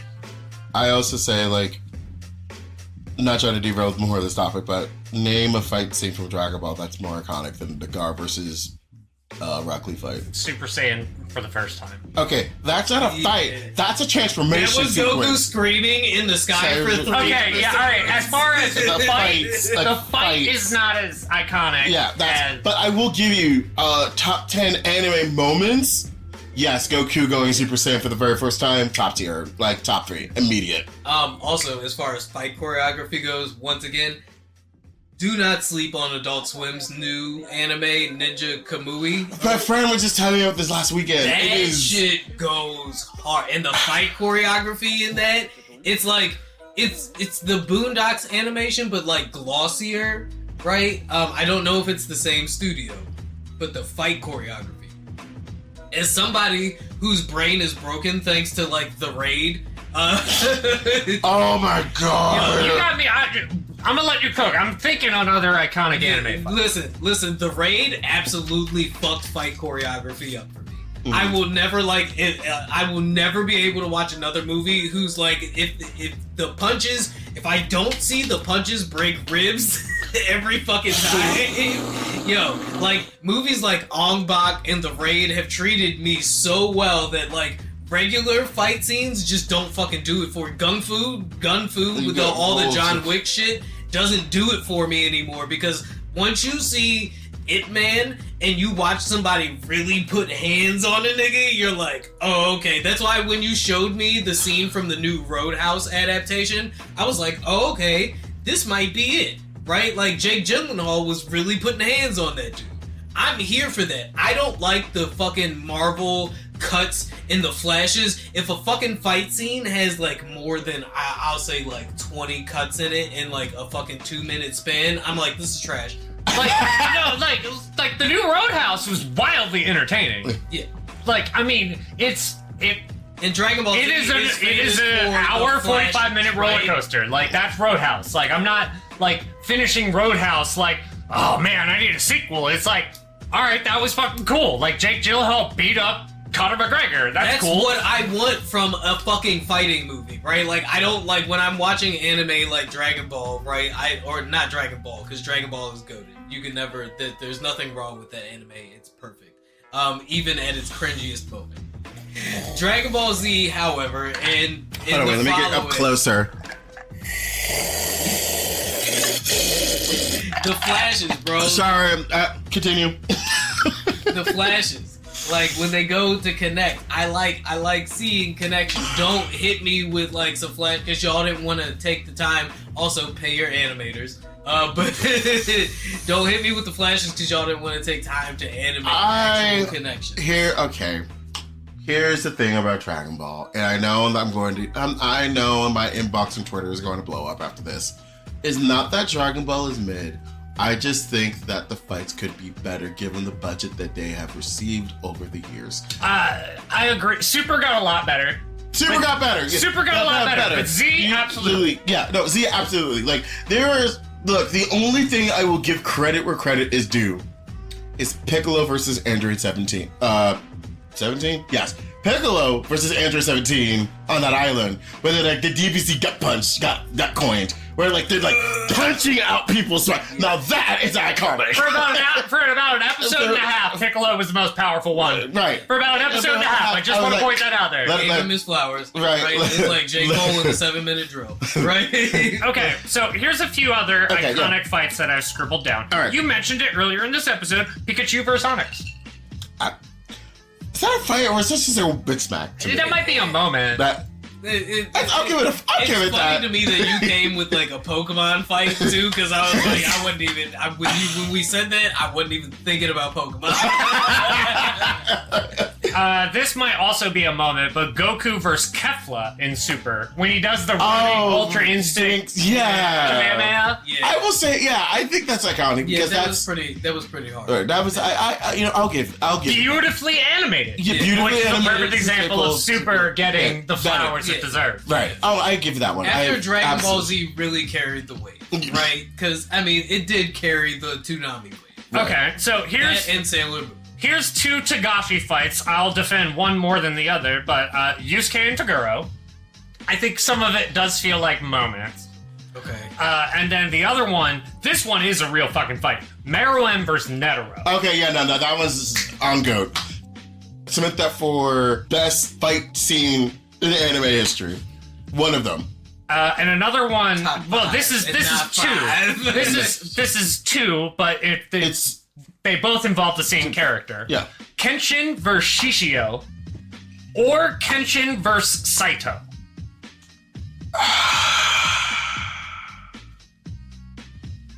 I'm trying to remember Kenshin versus the first one. I don't remember that one. Shishio? I don't remember. The mummy in the World of Fire. Oh, okay. And Shishio has like the rigid blade to like light his sword on fire because he's killed so many people. The fat and grease ignites his blade. Blades. Okay. It's coming back to me now.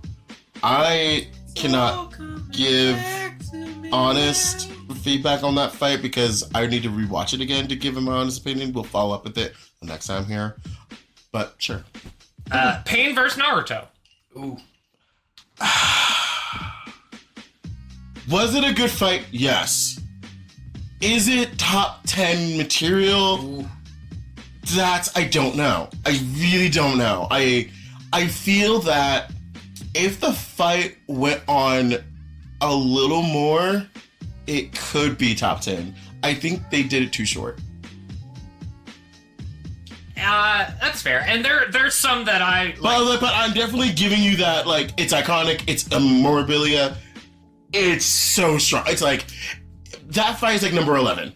Like, that's kind of where I'm at with that. Okay. Yeah. All right. It's a And memorable I one. can't think of a specific fight, but I feel like this series does deserve an honorable mention. Fate Zero. See, I haven't watched Fate Zero. So Fate Zero has I know of it. a bunch of like beautiful fights. Ooh, here's one. Ed Elric versus Father. Actually,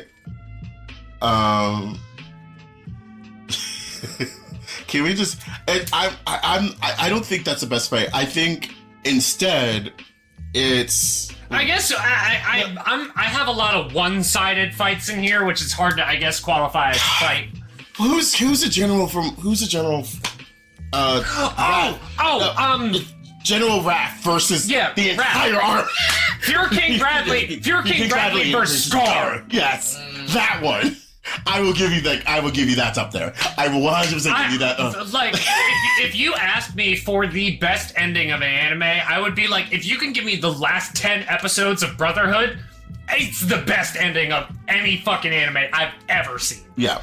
If you want my recommendation for another anime where niggas is just putting hands on each other for great fight scenes, Megalobox. I think it's on Netflix. It might still be on Netflix. I watched it on Netflix. It's a 14-episode dub. It came out in 2021. It's got a 7.8 out of 10 on IMDb, and I think it's the final fight where the main character finally gets at the champion of the boxing league. Oh wait, I've heard about this. This was like I don't know if y'all know Gigok. Gigok. He does anime reviews, and he talked about that one. Yeah, no, Megalobox is great. It's all about this style of boxing where everybody has these attachment enhancements, and this fighter comes I think I have heard of this one. with the niche of fighting without the gear on. Yeah. Right, but it's great. I loved it. It really had like that Rocky kind of underdog feel to it, the same way that like Slam Dunk and Hajime no Ippo had, right? Like, have you watched Grand Blue? No, not Grand Blue. The soccer one that just came out like last year. No, I haven't. That one is up there with the basketball one. Okay, Slam Dunk. Slam Dunk. And it's up there, like in terms of like. Hey, don't sleep on the sports anime. Like, no, because like some of the sports animes are cooking. Like I am very impressed with. The one I want to say is something blue.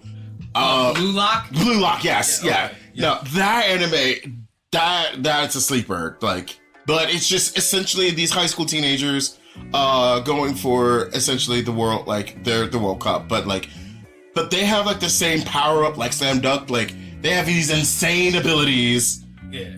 I'm telling you, because we get caught up in the My Hero Academias and shit like that, but like there's a lot of other anime out there to really get into if you're not into the fantasy or the shonen kind of shit. Also, there are anime that are worth rewatching because there is a lot more value to be gained after the initial rewatch. Right now, I'm in my like bi-yearly rewatch of Hunter x Hunter, and Oh, actually, speaking of Hunter x Hunter, did you hear about Hunter x Hunter? Oh my god, Tagashi cooking!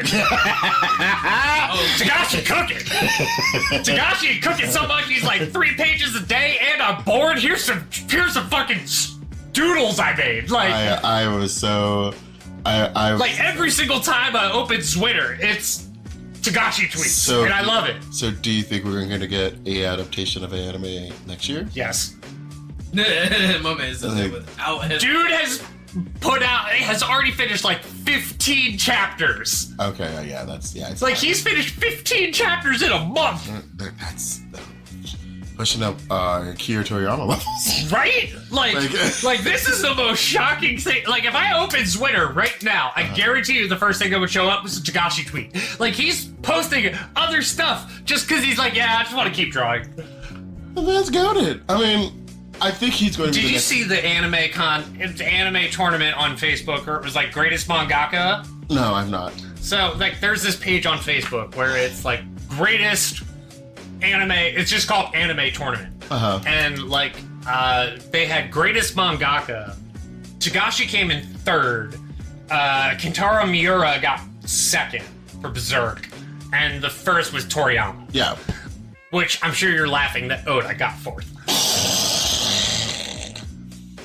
I mean, I do feel for Berserk, there is a cult following behind that. Yeah, no, Berserk's like art is unreal. He definitely... Like there's a Facebook group called Picks That Go Hard, and somebody posted a panel from Berserk, and multiple people commented and were like, this is cheating. Every single panel from Berserk goes hard. Right. And like, for him to be that, because Berserk came out in the 90s, correct? Yeah! For him to have that level of art in his, I want to say it was his 30s or 40s. Yeah, and I mean, he has, like he's been writing that, it doesn't have as many chapters as Hunter x Hunter at this point, because it just straight up takes him more time to make. Right. And Miura has died at this point. Right. Our previous guy, I don't know if you heard that episode, but Lil B, huge fan of Berserk. And Miura's, like, apprentices and his, like, best friend, like, knows the whole story.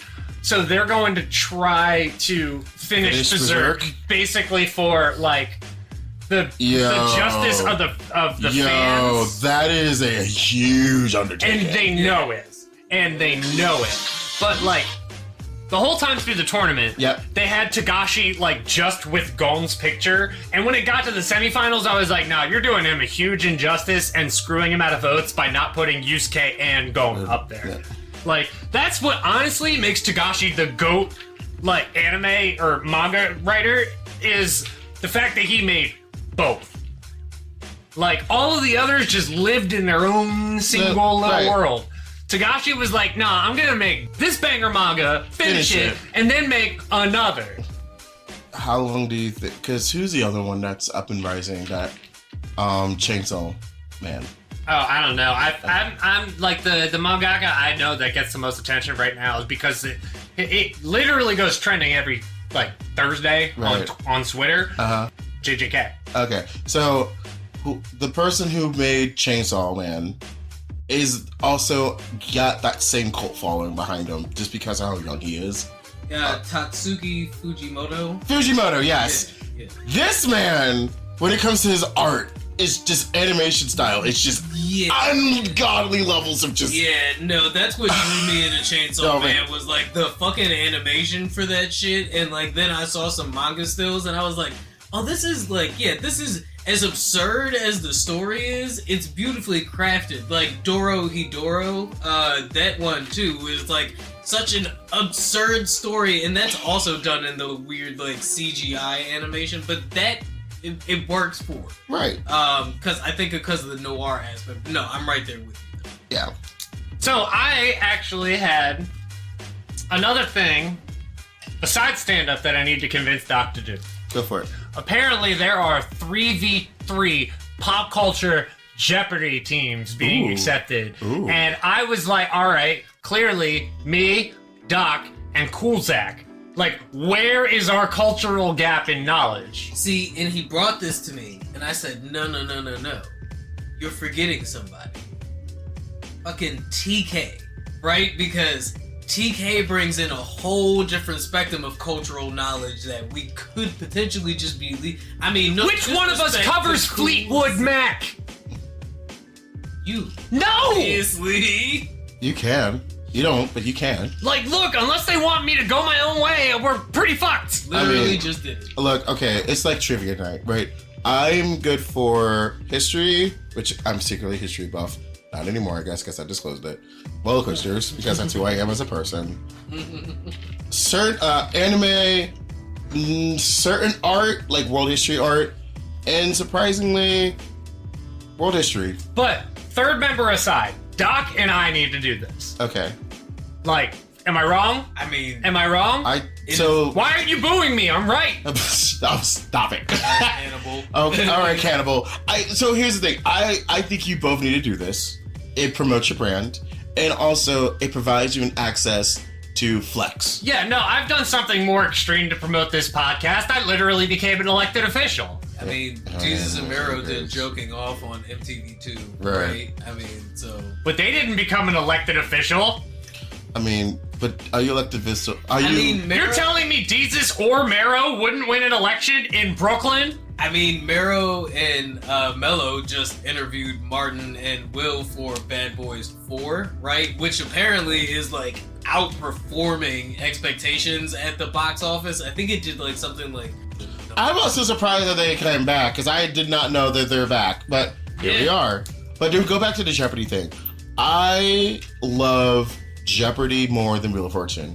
Why? And it was not because of the people who were there. It was the answers that they give for these questions. It's hysterical. Bad Boys. People that annoy you. Oh my god, that is iconic number one.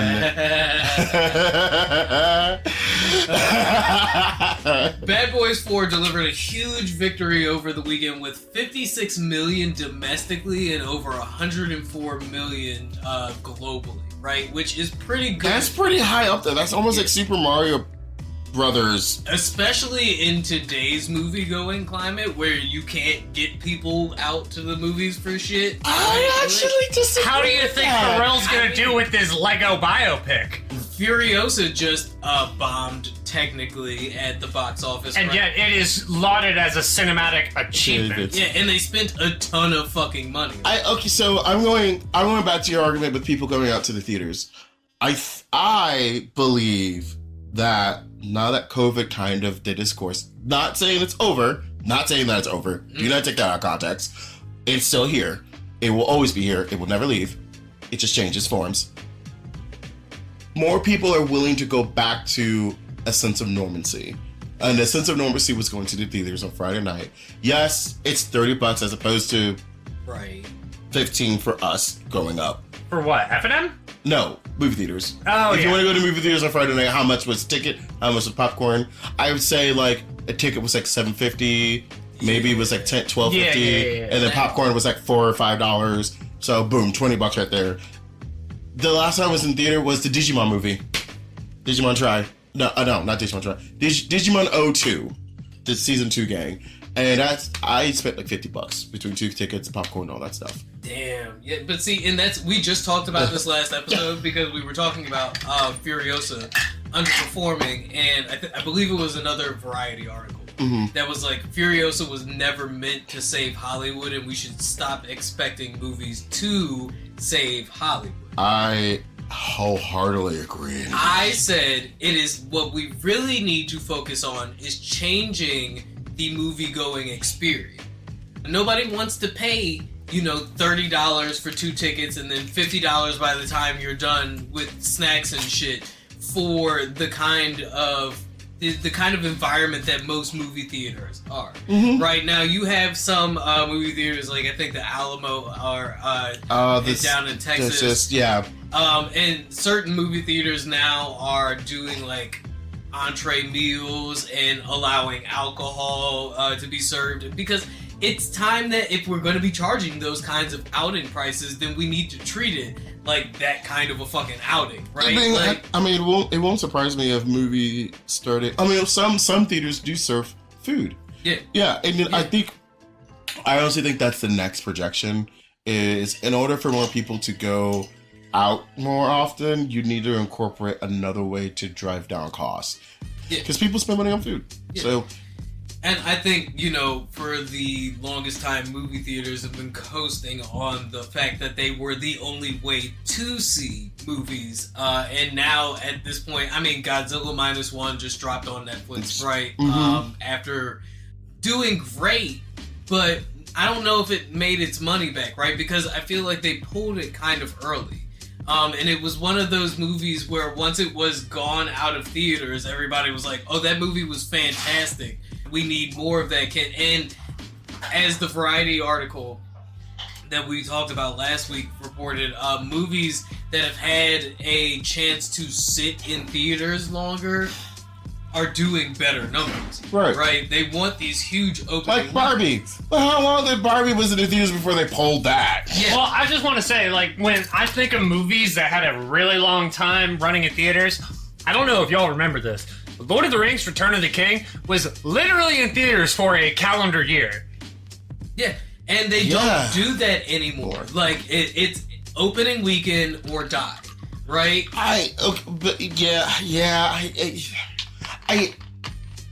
There's so many thoughts about that, but I'm going to summarize it with, unless the movie had a cult following to begin with, like Barbie, Super Mario Brothers, or Tekken, Bad Boys, or anything of that caliber where people... Wolverine and Deadpool. Yeah. Wolverine and Deadpool. Like, you have a cult following going into this movie being released. Another one that I am really... Actually, I am so ready for July to hit because my favorite movie is coming back. Twisters. What? They're bringing back Twisters? Yes, they're bringing back Twisters. From Bill Paxton and Helen Hunt and Philip Seymour Hoffman. But it's new cast. The original crew has not been... They mentioned the original crew, but... So we're not going Sharknado with this, right? No. Like, this is a legitimate thriller? Remember original Twister? Yeah. So, like, cows. It's a legitimate thriller. Yeah. But, like, Twister has been a favorite movie of mine because I think that kind of explains how I am as a person. Including Kevin Bacon? A Twister, yeah. Just a Twister, just like a Kevin Bacon. Kevin Bacon, yeah. He's black Kevin Bacon. I'm not that chippy. Anyways. Oh. I need to make a Terrence Howard joke by the time we're done. Hey, yo, did you see Terrence Howard claimed that he invented the fucking tech that AI is based on? I can't. Did you see that shit? No, I did not. No, I did not. Oh my god, hold on, bro. Okay, yeah, go for it. I gotta like, if it wasn't for you, TK, I wouldn't know that it's like the unspoken like thing amongst a lot of black people. It's just like, yeah, fuck Terrence Howard. Yeah. I didn't know that was a thing. He's like, Terrence Howard went on the Joe Rogan show. Of course he did. Oh my god. Claimed that he held the patent for augmented and virtual reality. This count's coming off. Okay, stop right there. Listen. Yo, Terrence. Listen, Terrence. Okay, I'm gonna need you to stop with this whole bullshit about you identifying with 3D models and the fucking nerve to say that you have invented these goddamn medicines and have all these patents and that everything comes to you in a dream and that you've seen God and God told you to go home. I'm sorry. Did you see Ray J on Shay Shay? No, I Yo, didn't. Shannon was like, what do you think would be different if you didn't film that tape? He's like, I don't know if I'd be here. Y'all wouldn't be the same. Like, I don't think OnlyFans would exist. I think more people would have gone to school and college. That's all because of our video. That's very social boy. That's big social boy energy. That's very much about it. I cannot, they didn't show Shannon's face, but I'm sure Shannon was just like... So, according to Snopes, Terrence Howard did file a patent related to augmented and virtual reality in 2010. However, in 2013, the application was abandoned prior to being approved which means Howard was ultimately not granted the patent for the technology.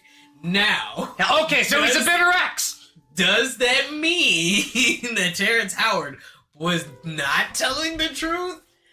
I don't know. I feel like this falls in the same category as Mark Wahlberg saying if he was on that flight, Oh my God. 9/11 would never have I have happened. to, as a black man, I have to push back here because Snopes is claiming that Terrence Howard did file for patent. That's the issue.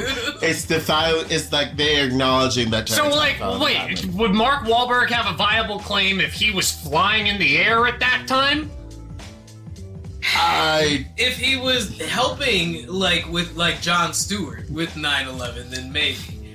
Terrence Howard told Joe Rogan, people say, what business do you have coming in here talking about science and all that? You're an actor. You want to know what my first patent was? The entire AR and VR, augmented virtual reality world, was built off of my first patent that was abandoned because I paid $260,000 for the first worldwide patent, but my agents, my lawyers kept sending me these maintenance fees and annuities, and I'm like, these folks are just trying to shake me down. I'm not gonna pay this. Oh, that sounds like you gave up, Terrence.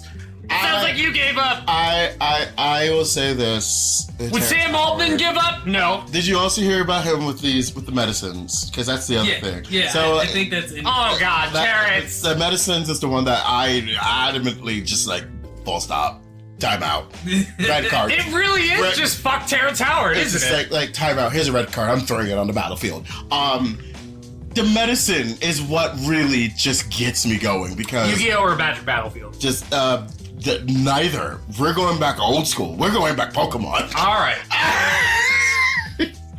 I Terrence Howard has a prize card. Yeah, it's just the fact that this man legitimately claims that he has invented like medicine that we know. No, the periodic table that we know is false. How much of a red flag is it for someone nowadays to go on Rogan? Would you believe me if I And how much social credit do they have to have for us to give them the benefit of the doubt? I don't know, but I can tell you that Julie Louis-Dreyfus thinks that it's a red flag if you complain about political correctness. That's right. Thank you for the layup. Why is she? I mean, She was going on Jerry Seinfeld's recent political correctness thoughts, right? Jerry has been on this tirade about political correctness. He's gotten so much blowback for a movie about breakfast pastries. It's not about that. People are taking this movie as an opportunity to shit on Jerry. Examine his dating life, and how basically he never dates anyone above relitigating this again. And he's the comedy version of Leonardo DiCaprio. Except the age difference is much better. But what's up with that? Yeah. Much worse because Leonardo was 18 and Leonardo and Jerry's. But I mean, we do give Jerry that Seinfeld credit. was dating a 17-year-old when he was like 30. Yeah, no, we don't give him credit for that, but we do give him credit for that discussion with Rogan and Louis C.K. And they're talking about how to use the N-word in comedy, and Jerry's just like, I just don't think it's hard to not say it. Yeah, I just don't say it. Jerry also makes wild comments about how you can't tell jokes in today's climates because everybody's willing to, or everybody's ready to get upset or offended. His trips to Israel after October 7th haven't helped. Yeah. And Julia Louis-Dreyfus said, I think to have an antenna about sensitivities is not a bad thing. It doesn't mean that all comedy goes out the window as a result, which is something that we've echoed on this podcast absolutely. before. Yep. When I hear people starting to complain about political correctness, and I understand why people might push back on it, but to me, that's a red flag because it sometimes means something else. I believe being aware of certain sensitivities is not a bad thing. And I don't I don't know how else to say it, right? So essentially, she's a good comedian knows how to dance around the boundaries and basically poke the bear without getting eaten. Essentially, she's saying you can be funny without being offensive. Yeah. And yes, we can talk about controversial, taboo subjects without punching down. Yeah. I think it's one of those things that goes back to comedy being at a core. Comedy, I believe the purest form of comedy is comedy without censorship. Like, Greg, we were out last night, and I walked outside, and Greg was talking to Adam, and he was like, Adam, you know, comedians are the modern day philosophers, and, like, we've said that, and, like, we say it as a joke, but, unfortunately, if you want to take it that way, it's becoming more and more the truth. I feel the opposite. And this is the thing I'm going to tack on, and this is holding all this. Go ahead. Jester. Every court has a jester. Yes. The jester's role is what? To provide entertainment to the king in his court. If you think about it, the jester is a comedian. Absolutely. No, it's like we say, the high court of hip-hop. Yeah. Like, Eminem is in the high court of hip-hop. He's just the court jester. Yeah. I used to feel like comedians were turning into the closest version of what we could call modern day philosophers, right? But as of the recent, I feel like are you talking about like during like the 2010 to 2015 era where you had on Comedy Central where they had the roast of all these people but that core group was kind of people who were more or less explaining reality in their terms. Like the Greg Giraldo type? Yeah. Greg Giraldo, Norm Macdonald, Dave at one point, right? Even Conan, right? Like, Conan's just like the go. Like, Conan's just amazing. Jon Stewart. You can also throw John Mulaney in that too. Yeah. Love him! Before the whole... Yeah. Yeah, before the Coke. I'm totally not a twink, trust me. No. Despite how I said that. Now I feel like we have a bunch of older comedians who are upset that they can't get away with the same material that they used to get away with. But that forces Ricky Gervais was the other. Ricky Gervais. Oh my god. And I feel like it's just showing their laziness, right? Because like they're upset that they have to curtail their jokes around certain crowds, and it's like, okay, we'll stop performing at certain venues then. Or ultimately how I feel, right, is kind of along the same way. I think Marlon Wayans was just on The Breakfast Club talking about this. Right? Tell your fucking jokes. It's America. You have freedom of speech, but we also have the freedom to respond how we want. And if you tell a joke and into a room full to a sold out crowd of 100,000 people, and Marlon said 999,000 people laugh, one person gets offended, that's a good joke, that person's sensitive. If you tell a joke and 999,000 people walk out, write a new fucking joke. Yeah. No, it really just it really does that. I have like, so Israel-Palestine is one of those really hard things to make jokes about, right? It is walking on eggshells. I have a one-liner for it. Okay. It's like, I'm not gonna pick a side, but please turn your phone sideways. I'd rather watch my war crimes in landscape.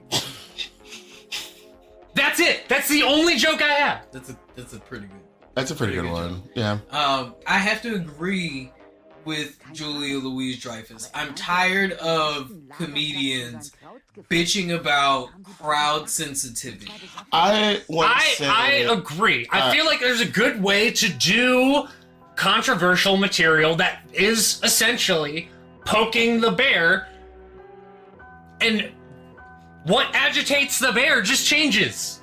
I'm gonna drop a philosophy thing real quick. I was gonna say, let the bear speak. It's like, thank you. Where's my bear flag? What has changed without discomfort? Right. More people are able to voice their discomfort.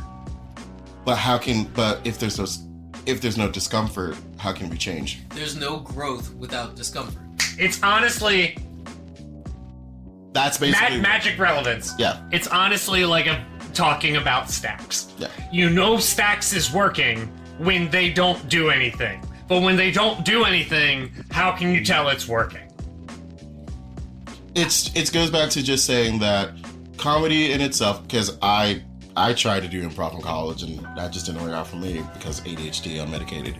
But it's one of those things where you're looking at comedy as an art, as a science, as a math, as an English, and I look at it as it's one of the oldest forms of storytelling.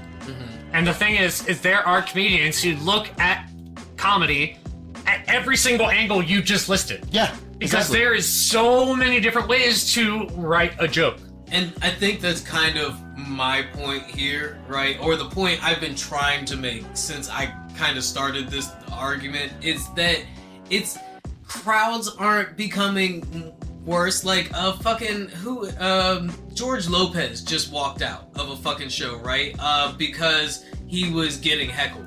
And somebody tweeted, the lady just asked if she could buy you a drink, right? It's not the crowd that's getting more sensitive, it's comedians. And it's especially our top tier comedians who have gotten so comfortable with their fame and notoriety that they expect people to just laugh at They their think fucking the comedian jokes. shield is stronger than it is. I mean, it also kind of says about social response in today's, and this kind of goes back to growing up in the early 2000s where we had shows like Drawn Together. Yeah, right. I That literally kid- just rewatched that. Drawn Together, Code Monkeys, and The Oblongs. and shows like that who are comedic values that were on national television, but can never be aired today. It's like the discourse around Eminem right now, where like Gen Z is like, cancel Eminem, and all of their parents are like, you're not canceling him. Eminem. You're not No, canceling Eminem. I mean, it's not happening. That's We Eminem's- love it, and fuck you. That's Like, Eminem's whole response. That's South Park's whole response, right? Is like, they are literally here to push the boundaries of what is acceptable, and their mission has not changed just because the audience has changed. Yeah, I know. And I honestly don't think the amount of outrage has changed. It is just more visible. Moms literally used to write It's into more- networks, handwrite notes into networks about episodes of your favorite TV shows, right? Like all kinds God, I of remember- hate mail campaigns. but now it's so much easier to voice your Because you have displeasure. Twitter, you have Facebook, you have That's all it. these apps. But that's all that's changed is the visibility, right? So now, Matt and Trey don't care. yeah, but that's my point. Like, you know who would see those letters before? Like the people in the mailroom. It wouldn't get to the actors, it wouldn't get to the fans, it wouldn't even get to the studio execs. Now, we can literally go and lambast and shame a studio into reanimating a character because we're like, that design is trash. Sonic! But you know what though? They took it to heart. And they made it was a way better. It was way better. This So- is the only time I'm ever going to say bullying worked. Like, The like only the fact time. that they changed that, they're not working on the third movie. Once again, thank you too for the alley hoop, because what I'm going to say here is, just like Paramount, you comedians need to go back to the drawing board instead of complaining about your bullies and make better fucking jokes. If making fun of trans people get your fucking Mark Twain award snatched from you, Dave. Watch Dave. Watch Did Dave he talk. get his revoked? No. No, but he's acting, but that's my point. He's acting Acting like like he he- didn't just win a fucking Mark Twain award and instead spending 4 Netflix specials bitching about trans people. We didn't wish you back from Africa to hear you bitch about men in wigs for fucking 90 And he got- minutes, bro. He got 3 specials, 4 specials, and then the 4th special, he took the shot, and then that started another 3 specials. My point is, Like, it's that doesn't disregard how good those 3.5 first were. specials were. Like No, and that's the 4th time I met OJ Simpson. That joke is fucking hilarious. Also, RIP OJ system. Anyways, continue. I was gonna say, my point is, like, Dave is afraid that like he made one community mad with the jokes that he told when 999,000 people laughed, and you spent 3 more specials trying to convince the 1% of people that didn't laugh at the joke why they should have laughed at the joke, and now the comedy climate is ruined. Get the fuck out of here. That's lazy. That's lazy, Dave.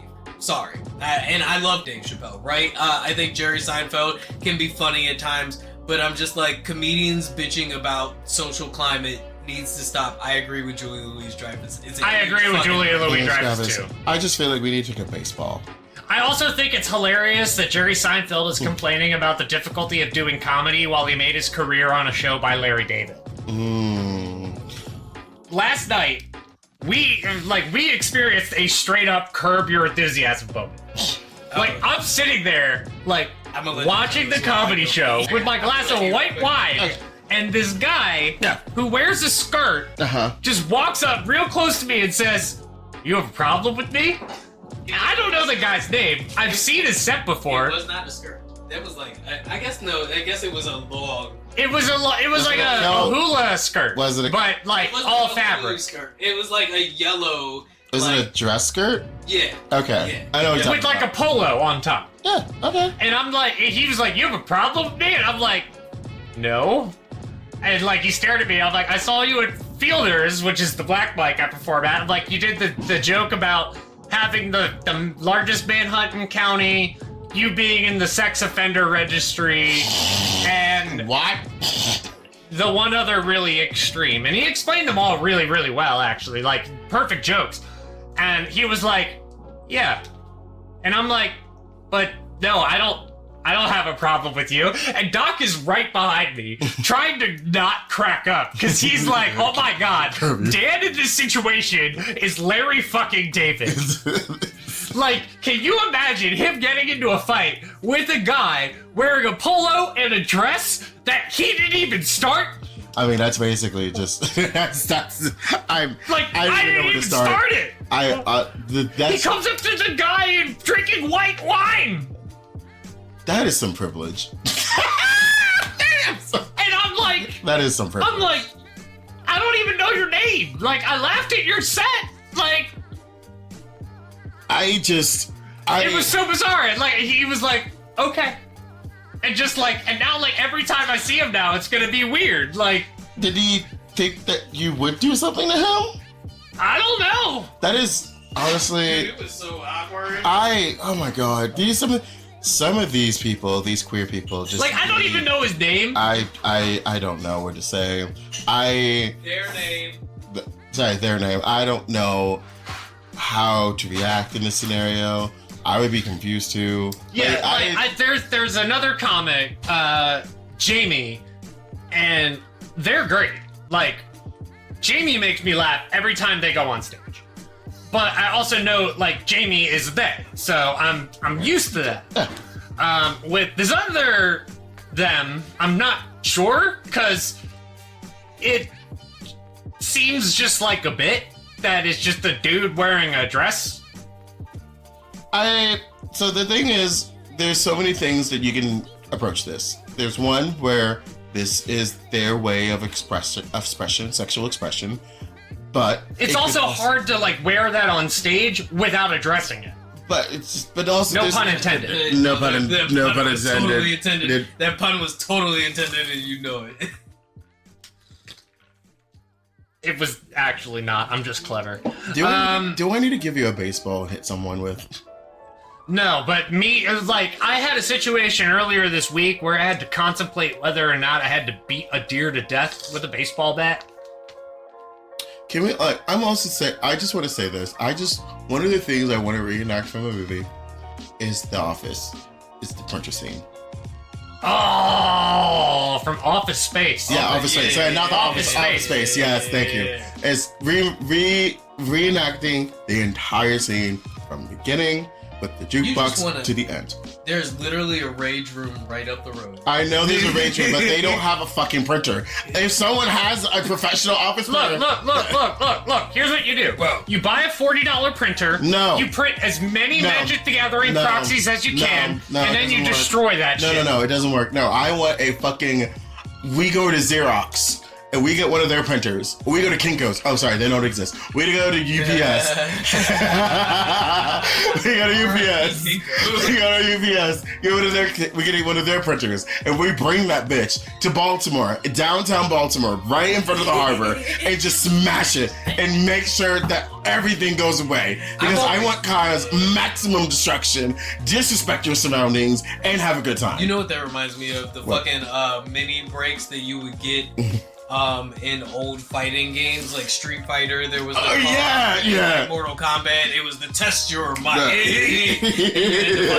Ken's like, why am I beating up this car? Right. Like, it always made me want to find an abandoned car with a baseball bat, bro, and just go to fucking... I didn't find a car, but I found an abandoned warehouse. I definitely smashed a fuck ton of glass with the baseball bat. That just gave me an idea for a fundraiser. Thank you for reminding that. Putting that in the bank. Anyways. Mobile range room? No, so back in college, one of the fraternity sororities paired up for fundraising / charity event. And basically, for $1 a minute, you get a sledgehammer and you get to beat the shit out of this wrecked car. I beat this car for 5 minutes and I took the fender off and I took that to my dorm. Yeah. So, what you got? Oh, I was just saying we were at 2:15. I figured, did you want to go to a break and then we come back and try to lightning run through some more headlines real quick? Yeah, we can do a lightning round after this break.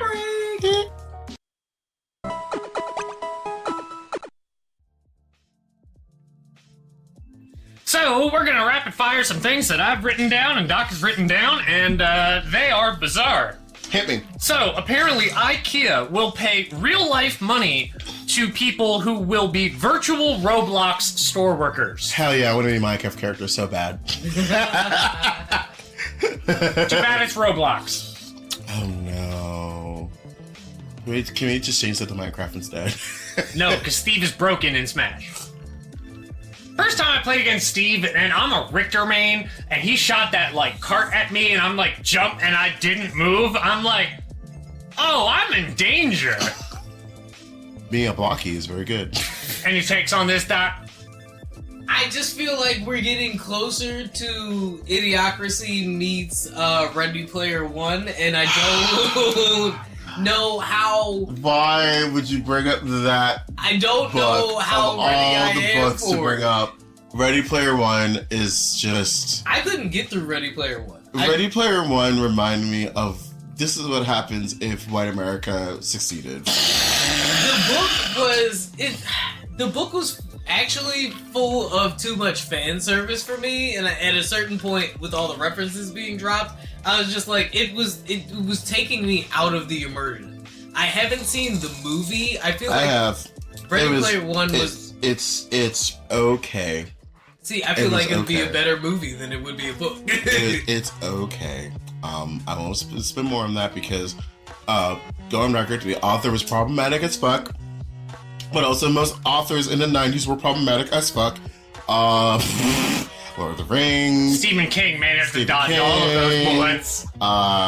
Harry Potter. Stephen King just happened to do enough coke to be woke, right? He's coke woke! No, that's what can we trademark that? Coke woke?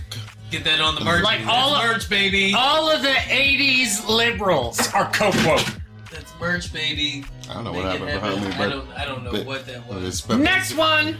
So Pharrell is making a biopic in Lego style. Again, I want this in Minecraft, but it's much better. So the trailer for it was actually okay. So when I first heard the idea, I was like, "What the fuck?"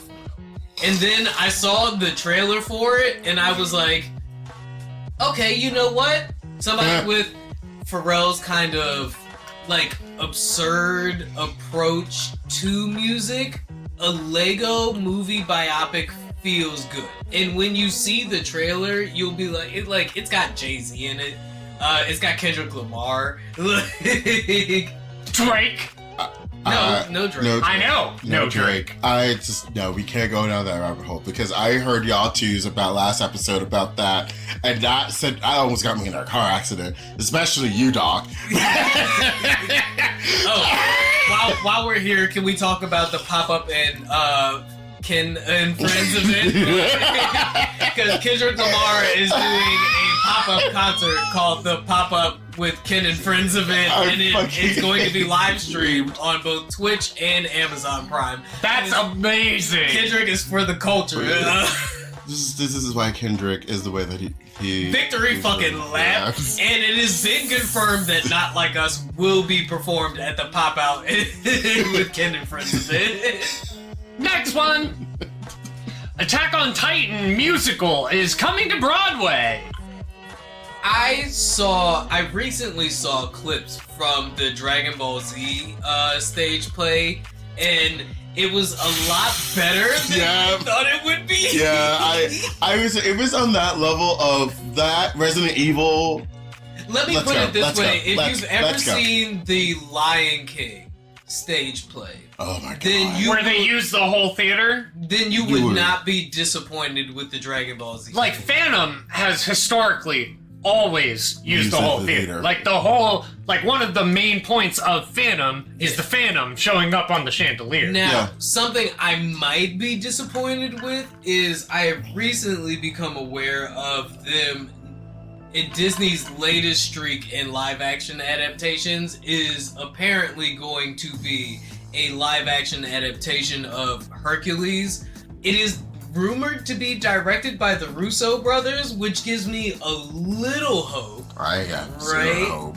I have zero. Russo brothers did the early Avengers, right? Yeah. I think they did Guardians of the Galaxy as well. That was James Gunn. Was that James Gunn? Yeah, Guardians was James Gunn. Only James Gunn. Okay. Well, I'm pretty sure the Russo brothers did do the first Avengers movie, which is amazing. And I think they did, I think they were up until Age of Ultron. I think they basically just controlled Phase 1, more or less. Which that was the good, which we go down that rabbit hole, but should have stopped back there. So, like, I'm not necessarily against it. But when we look at Disney's track record of live-action adaptations, right, it hasn't been great. Lion King, mid. The fucking Aladdin, bad. Beauty and the Beast, good. Some of the Snow White, right? Like I didn't ask for any of them. No, no one asked for any of them. However, Hercules is one that I feel like is just grease enough that it could work. And if you caught my musical reference there, right? Like it's grease enough. I hate you. Well done. Well, that was well done. No, canceled. I feel like Hercules could, because it was like heavy musical, right? Like Disney movies have always been musicals in a subtle kind like you said Go the Distance earlier, and I had to resist the urge to sing the song. Yeah.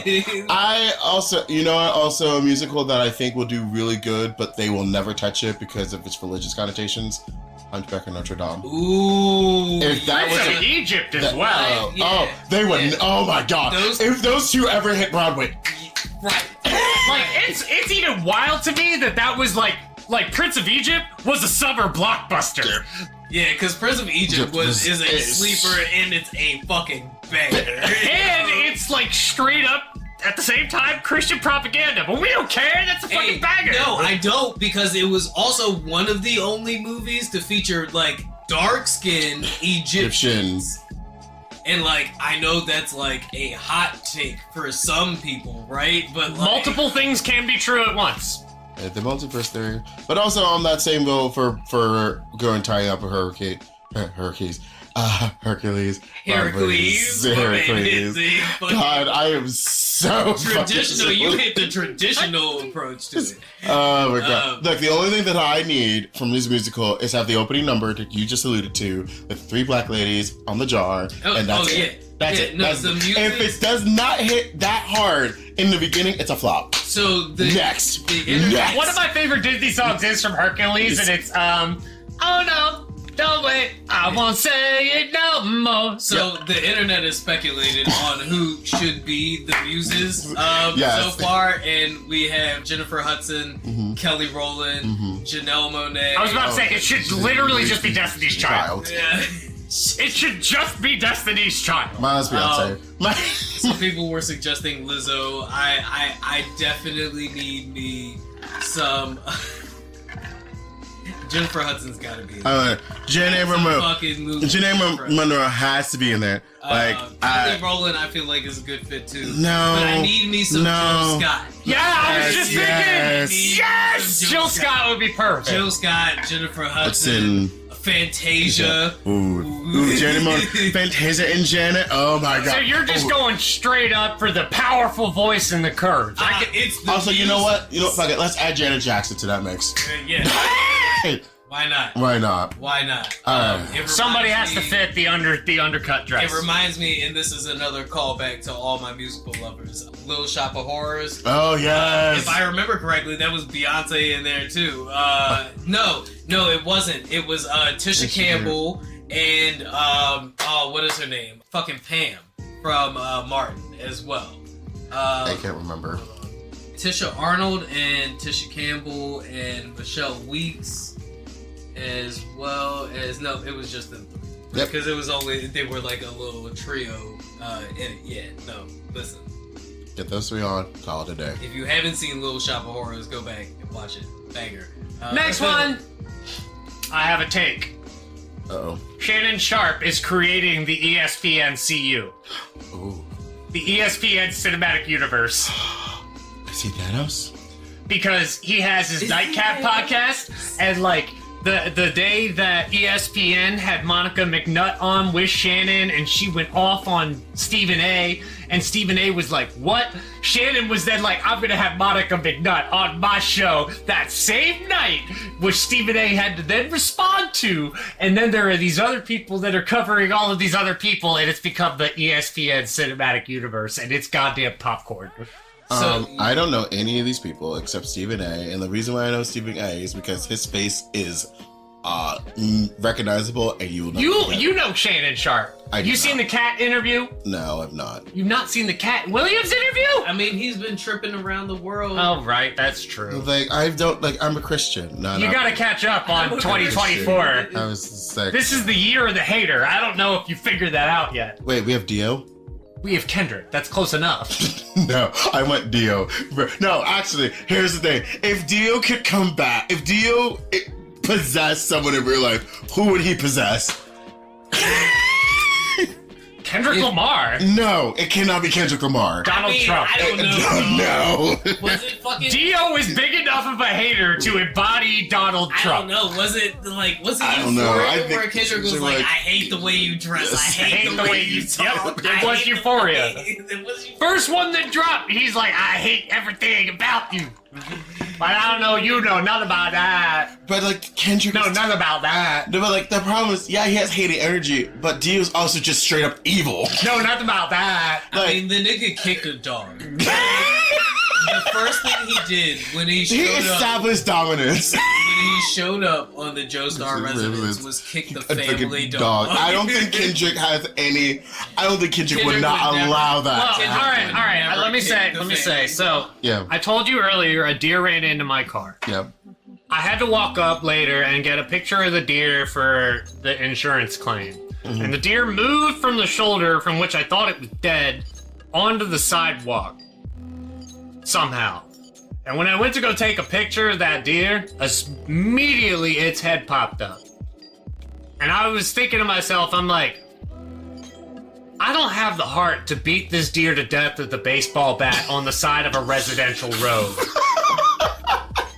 And the fact that I was put in that situation is just further proof that none of this is normal. But what should be normal is buying all of your Yu-Gi-Oh!, Pokemon, Magic the Gathering, Flesh and Blood, board games, and card game supplies at tokenfgg.com and using the promo code Ziggy to get 10% off of your order.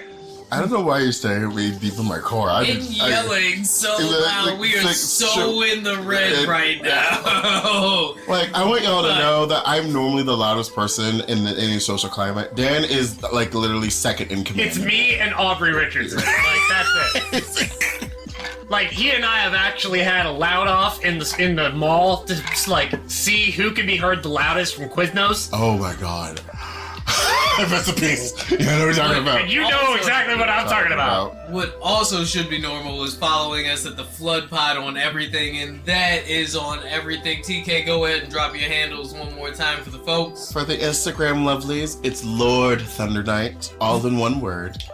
And for my Twitter escapades, it is Triumph of TK. And shout out to our patrons, Enraged Peacock and On My Knob. And for the wiki feed, you will have to hit him up in the DMs. This has been Doc, Ziggy, And Ziggy. and we'll be back at y'all next week with more hot takes. Bye. Hi, Mom. Look, it's a flood. It's a flood. It's flooding. Get away. Quick, we need to get to higher ground. Open the floodgates.